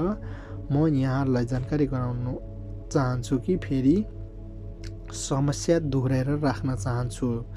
र बिसन थापाले यस पछाडि एकदमै छोटो सूचनाको यो सभा डाक्नुको उद्देश्य विस्तार सुनाए। हामीलाई दिनमा 2 चोटि आफ्नो दिव्य दृष्टि प्रयोग गरेर पृथ्वी लोक घुम्न जान अनुमति छ भने म यहाँको सबैलाई अवगत गराउँछु। म हरेक दिन बिहान र बेलुका दिव्य दृष्टि प्रयोग गर्छु। कहिले आफ्नो पुर्खौली थलो गोर्खा जान्छु, कहिले त बसाइ सरेर भुटान पुग्छु। आज बिहान म सँगै भएँ। मैले भुटानमा रहेका हाम्रो नेपाली भाषी सन्ततिहरूको भविष्य ठिक देखिनँ। त्यहाँ जब जिग्मे सिग्मे वाङचुक नयाँ राजा हुँदैछन् उनका शासनकालमा हाम्रा भुटानी नेपाली सन्ततिहरूले धेरै दुःख पाए। मैले देखेँ कसरी बिसे। सेतुमानले बिचैमा सोधे, राजा जिग्मे दोर्जी वाङचुक त निकै असल छन् होइन र? उनले त हाम्रा सन्ततिहरूको लागि राम्रै ख्याल राखिरहेका देख्छु म त। बिसनसँग सेतुमानको घनिष्ठ दोस्ती थियो, त्यसैले उनी बिसनलाई बिसे भन्थे र बिसनलाई पनि सेतुमानले सेते भनेर बोलाउँथे। तैँले ठिक भनी सेते, राजा जिग्मे दोर्जी वाङचुकले हाम्रो सन्ततिहरूको लागि राम्रो ख्याल राखेका हुन्, तर हामीले कुनै दुविधा मान्नु पर्दैन बिसन। मैले उनका छोरा जिग्मे सिङ्गे वाङचुकको स्वभाव बाबुको भन्दा बिल्कुलै फरक रहेको छ।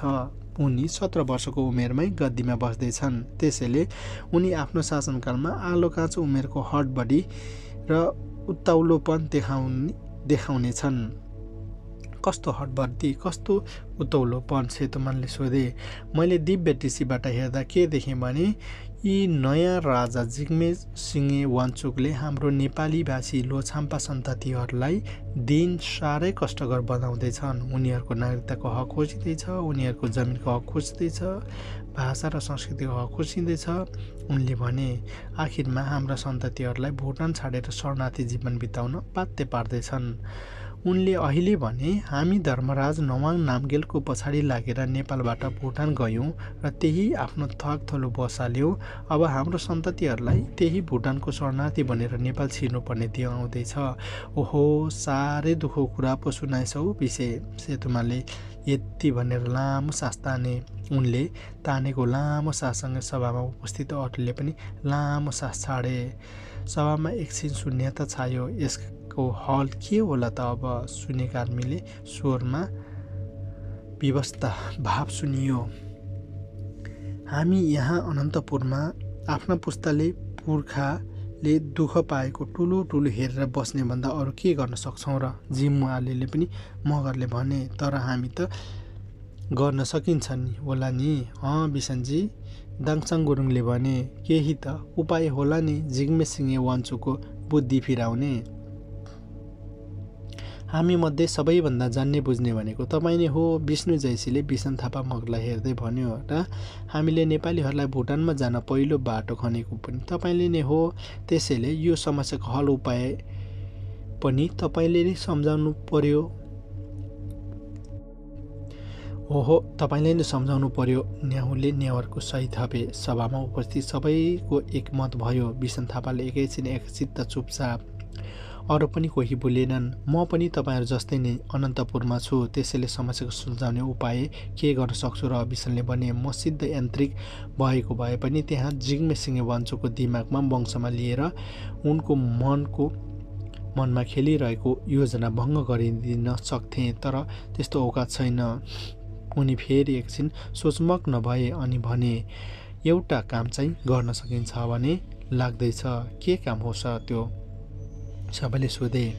हामी सबैले राजा रामशाह र धर्मराज नवाङ नामगेल कक्षमा गएर उहाँहरूलाई यसको जानकारी दिउँ र बिसनले उपाय सुझाए। बरु मिल्यो भने काठमाडौँ र पाटनको राजालाई पनि डाकौँला। त्यहाँसम्मको यसको उपाय छ कि? बिसनले सबैलाई सोधे। के भन्नुहुन्छ तपाईँहरू? बिसनको प्रस्तावमा सबैले सहमति जनाए। त्यस पछाडि सभामा उठेर सरासर गोर्खाको राजा रामशाह कक्षमा गए। संयोगले त्यो क्षण काठमाडौँको राजा लक्ष्मी नरसिंह मल्ल र पाटनको राजा सिद्धि नरसिंह मल्लसँग रामशाहकै कक्षमा भेट भयो। यी तीनैजनाको बिहानै आफ्नो दिव्य दृष्टिबाट भुटानी लोछाम्पाहरूलाई पाउने लागेको दुःख चाल पाइसकेका रहेछन् र त्यसैको निम्ति मन्त्रणा गर्न जुटेका रहेछन्। उनीहरूको शारीरिक बनोट पनि आदिम मानिस जस्तै स्वरूपमा थियो र एउटै फरक चाहिँ धरतीका राजाहरू यहाँ अनन्तपुरमा पनि अरूभन्दा विशेष सुविधै हुँदो रहेछ। उनीहरूले छुट्टा छुट्टै कक्षमा बस्दो रहेछ। धरतीमा जस्तै राजसी ठाँटबाँट, राजसी पहिरन, राजसी मुटु लगाउँदा पाउँदा रहेछन्। गोर्खा र काठमाडौँ उपत्यकाका आफ्ना पुराना जनता हुल बाँधेर आएको देखिसके पछाडि राजा रामशाह र लक्ष्मी नरसिंह सिद्धि नरसिंह मल्लले उनीहरूले आफ्नो मनसाय बुझिहाले। यी सबैको अनुहार औँसीको रात परे चाहिँ अँध्यारो थियो। अनन्तपुरमा यस्तो अँध्यारो अनुहार कसैको हुन्थेन। सांसारिक दुःखबाट मुक्त पाइसकेका आत्माहरूबाट यहाँ सदैव प्रसन्नचित्त भइरहन्थे। सबैलाई अनुहार सदैव पूर्णिमाको जुन चाहिँ चम्किरहेको हुन्थ्यो। यस्तोमा केही दुखी भयो भने त्यसको दुःखको कारण अरूले चाल पाइहाल्थे र शरीरको तरङ्गबाट नै उनको मनको भाव आदान प्रदान हुन्थ्यो। र अनन्तपुरमा रामशाहको कक्षभित्र छिरेर सबैले तत्कालीन नेपालका तीनैजना समकालीन राजाहरूसँग प्रणाम गरे। त्यस पछाडि एकले अर्कालाई आफ्नो दिव्य दृष्टिबाट देखेको दृश्य राजालाई सुनाएर भने, महाराज, हजुरहरूले पनि हामीलाई भुटान जाने बाटो देखाइदिनु भयो। हजुरहरूले धर्मराज नवान नामगेललाई गाँसिदिनु भएको दैत्य सम्बन्धका कारण हामीले भुटान गयौँ र त्यही बसोबास गर्न थाल्यौँ। आज भुटानको नयाँ राजाले हाम्रो शाखा सन्तानहरूलाई पनि उठीबास पार्दैछन्। उनीहरूको अनागरिक बनाएर देशबाट लखड्दैछन्। हाम्रा सन्ततिले पनि साह्रै दुःख झेल्नुपर्ने दिन आउँदैछ महाराज। उनीहरूले भविष्यमा आउन लागेको दुःख कष्ट देखेर विचलित भएका छौँ। त्यसैले यसको केही हल खोज्न सकिन्छ कि भनेर हजुरलाई बिन्ती चढाउन आएका हौँ। तीनैजना राजा एकछिन चुप लागे। एकछिन अघिसम्म उनीहरू आफ्नै सही विमर्श गर्दै थिए, तर समाधान सुझेको थिएन। रामशाहले पनि मौनता तोड्दै भने, यसको सारा दोष मेरै हो। न मैले भुटानी धर्मराजसँग दैत्य सम्बन्ध गाँच्दै, न त तिमीहरू भुटान जान्थ्यौ, न त नि आज तिमीहरूका सन्तानले भुटानको लखेड्नुपर्ने नौबत नै आउँथ्यो। हजुर मात्र होइन राजन, काठमाडौँका राजा लक्ष्मी नरसिंह मल्लले पनि भने, हामी पनि यसमा उत्तिकै दोषी छौँ। भुटानको धर्मराजाले बढाएको मित्रताको हात हामीले पनि बराबर थामेका थियौँ। हामीले पनि आफ्नो जनतालाई धर्मराज नमाङ नामगेललाई भुटान पठाएकै हौँ। आजको भुटानी नेपालीहरूको यही नियति भोग्नुपर्ने अवस्था आउँदैछ। यो नियति लेखिनुमा हामी बराबर भागीदार छौँ। पाटनका राजा सिद्धि नरसिंह मल्लले पनि सही थपे। आज यस्तो स्थिति आउँछ भन्ने अलिकति पनि आभास भइदिएको भए हामी 400 वर्ष अगाडि भुटानसँग दैत्य सम्बन्ध गाँच्ने नै थिएन। अब जे हुनु भइहाल्यो। सिद्धि नरसिंह मल्लले भने, हिजो भएको घटनाको पश्चाताप गरेर केही फाइदा छैन। बरु हामी सबै धर्मराजा नवाङ नामगेललाई भेट्न जाउँ। उहाँलाई नै यो सबै कुरा सुनाएर समाधानको बाटो खोजौँ। लक्ष्मी नरसिंह मल्लको सुझाव रामशाह र लक्ष्मी नरसिंह मल्ललाई पनि चित्त बुझ्यो र त्यस पछाडिको सबै अनन्तपुरको भुटानको कक्षमा गएर राजा नवाङ नामगेललाई ध्यानमा लीन भए। आदि मानिसको चोला ओढेर बसेको धर्मराज आत्माले नेपालको 3 जना राजा र जसका आफ्नो कक्ष आएको सन्देश पाइसकेको थियो। त्यसैले जसै उनीहरू भुटानको कक्षमा प्रवेश गरे, धर्मराज नामगेल आँखा उघ्रिन गयो र सबैले धर्मराजलाई अभिवादन गरे। धर्मराजले पनि आफ्नो जिउमा झुकाएर अभिवादन फर्काए। यो अप्रत्याशित भेटघाटको कारण धर्मराजबाट लुकेको थिएन। यो स्वयंले पनि आफ्नो दिव्य दृष्टिबाट भुटानको हाल देखिसकेका थिए। शरीरको तरङ्गबाट मनको भाव सट्टापट्टा हुन भइसकेको थियो। धर्मराजले सबैलाई आफ्नो कक्षमा आसन ग्रहण गराए अनि उनले एक शब्द बोल्नुभन्दा अगाडि उनले भने, आज म साह्रै लज्जित छु। मैले आफ्नो राज्यमा शासन व्यवस्थाको स्थिति बसाल्न भनेर नेपालीहरूलाई भुटान लगे। उनीहरूको आफ्नो भूमिबाट अलग्याएँ, आफ्नो जडबाट छुट्याइदिएँ। तपाईँहरूलाई पनि थाहा छ होला, यसको मेरो कुनै कुत्सित मनसाय थिएन। मैले भुटानको र नेपालीहरूको भलो होस् भनेर नि यस्तो गरेको हुँ। तर आज मेरै देशमा नयाँ राजाले भुटानको नेपालीहरूमाथि अत्याचार गर्न खोजिरहेको देख्दा म आफैमा माफी गर्न सकिरहेको छैन। बिहान दिव्य दृष्टिबाट यो दृश्य मैले देखेँ र पश्चित जलिरहेको छु र त्यही बेलाबाट ध्यान लिन्छु। जिग्मे सिंह वाङचुकले भुटानको नेपालीहरूलाई लखेड्न जुन कुत्सित योजना बुनिरहेका छन्, त्यसका निम्ति म तपाईँसँग सबैसँग माफी माग्न चाहन्छु। भुटानी नेपालीहरूमाथि जे हुन गइरहेको छ त्यसको पहिलो कारण मै हुँ, उनले अगाडि भने। मेरो यो अपराधको निम्ति श्री पशुपतिनाथ र मेरो आराध्य गुरु श्री पद्मसम्भवसँग मैले माफी मागेको छु। यति भनेर भुटानका धर्मराज सब्दुङ नवा नामगेलले गोर्खाको राजा रामशाह र काठमाडौँको राजा लक्ष्मी नरसिंह मल्ल, पाटनको राजा सिद्धि नरसिंह मल्ल र पहिलो चरणमा काठमाडौँबाट भुटान सरेका नेपालीहरूका लागि शिर झुकाउँदै दुवै हातले जोडे। धर्मराजले यसरी हात जोड्नुका साथ रामशाहले पनि सबभन्दा पहिलो अगाडि बढेर आफ्नो दुवै हातले धर्मराजका दुवै हात च्याप्प समातेर सुदूर अतीत भएकोले घटनालाई लिएर हजुरले आज यस्तरी अपराध बोध गर्नु पर्दैन धर्मराज। यदि अपराध भएकै थियो भने पनि त्यसलाई हामी सबैले बराबर भागीदार छौँ। हजुरले आफ्नो मात्रै दोषी ठान्नु पर्दैन। त्यसको लागि सिद्धि नरसिंह मल्लले पनि आफू पनि बसिरहेको ठाउँबाट 2 पाइला अगाडि सरेर भने, हे धर्मराज, हामीले एक अर्काप्रति माफी माग्ने भन्दा पनि नयाँ राजा जिग्मे सिंहे वाञ्चुको मन र मस्तिष्कभित्र छिरेर उनलाई यस्तो कुकर्म गर्नबाट रोक्ने उपाय पो खोज्ने कि? सिद्धि नरसिंह मल्लले पनि यसै भन्दै गर्दा भुटानी धर्मराजाको कक्षा उपस्थित सबैले उनलाई हेरिरहेका थिए। जसै उनको भनाइ सकियो त्यसबेला सबैको आशा र अनुनय मिश्रित आँखा धर्मराजतिर सोझे। धर्मराज एकछिन मौन रहे, मानव उनी आँखा खोलेकै ध्यान लिन थिए। सबैभन्दा धेरै मान्छेहरूको एकसाथ सास फेरेका स्वाँ स्वाँ मात्रै कक्षा भित्र सुनिँदै थियो। लगभग 9 मिनेटको मौन धारण पछाडि धर्मराजले भने, हे राजन, हे मेरा राजनहरू, पहिले भइदिएको भए म तान्त्रिक अनुष्ठान गराएर जिग्मे सिंहे वाञ्चुको मनमा बसमा लिन सक्थेँ, तर अनन्तपुरमा आइसकेकोले मसँग यो तान्त्रिक शक्ति छैन।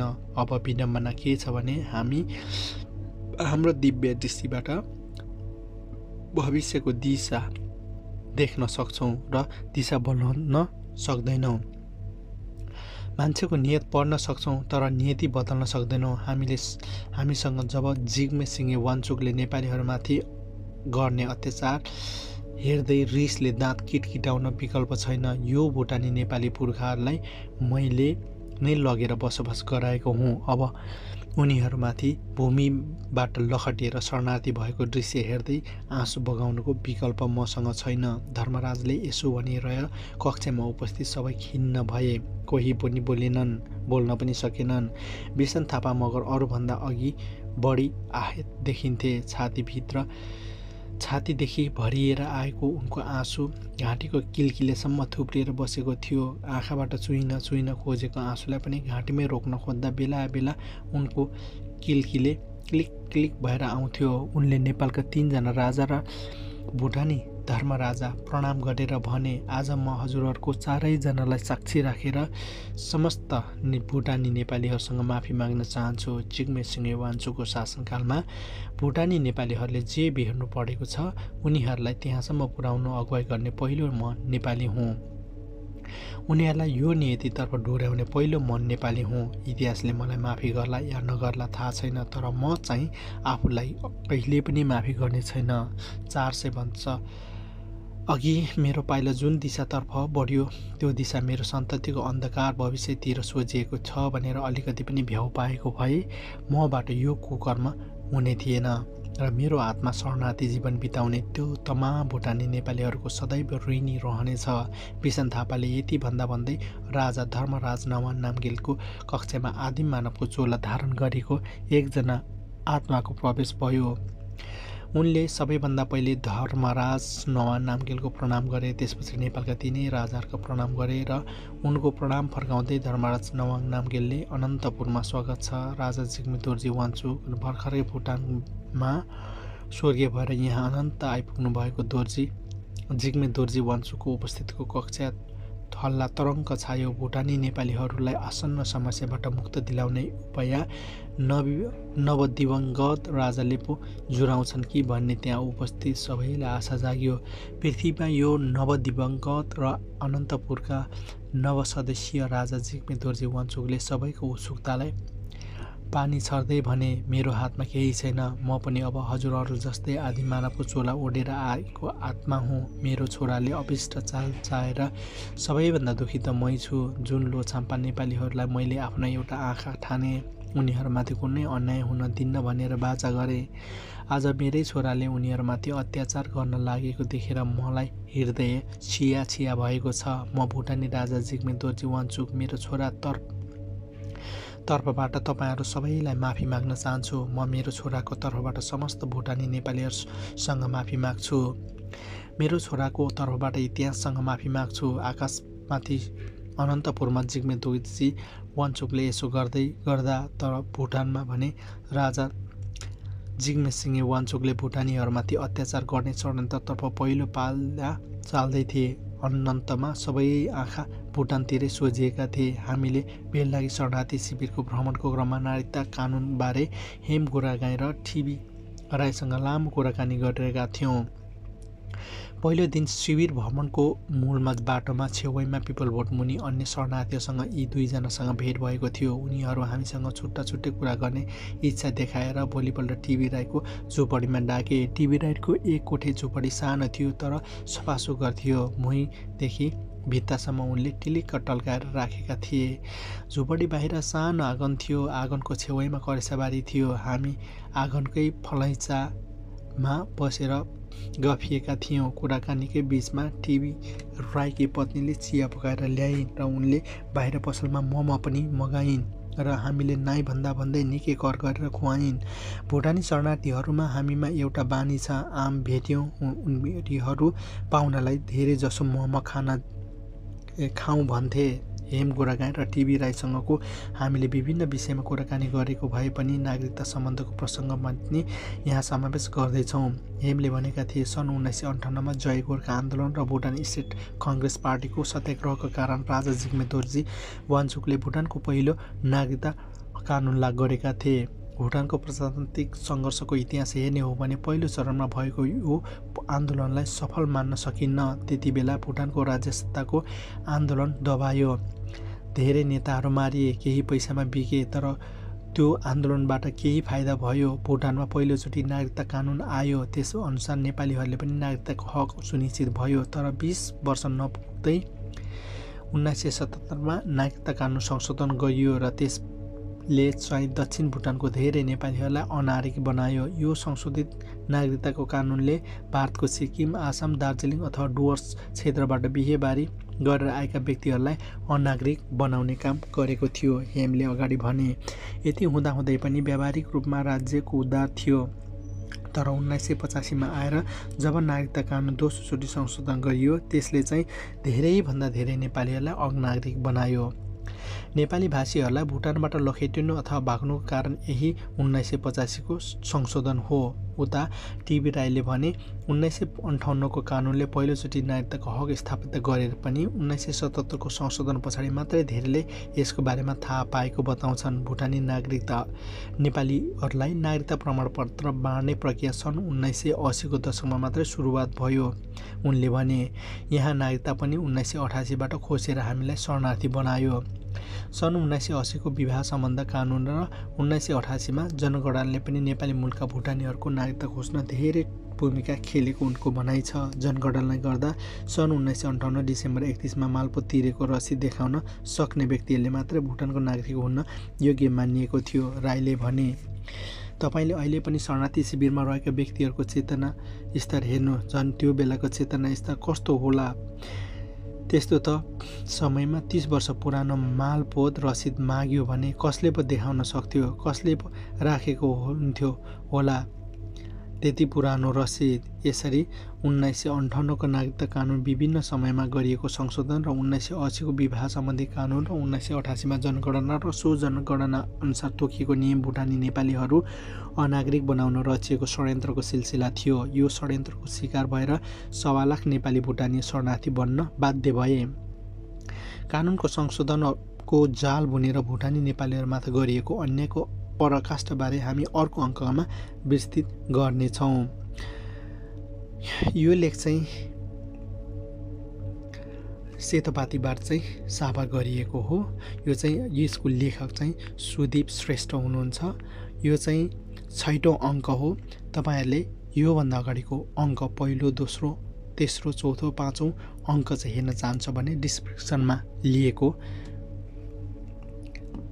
लिएको लिङ्कबाट चाहिँ जान सक्नुहुनेछ।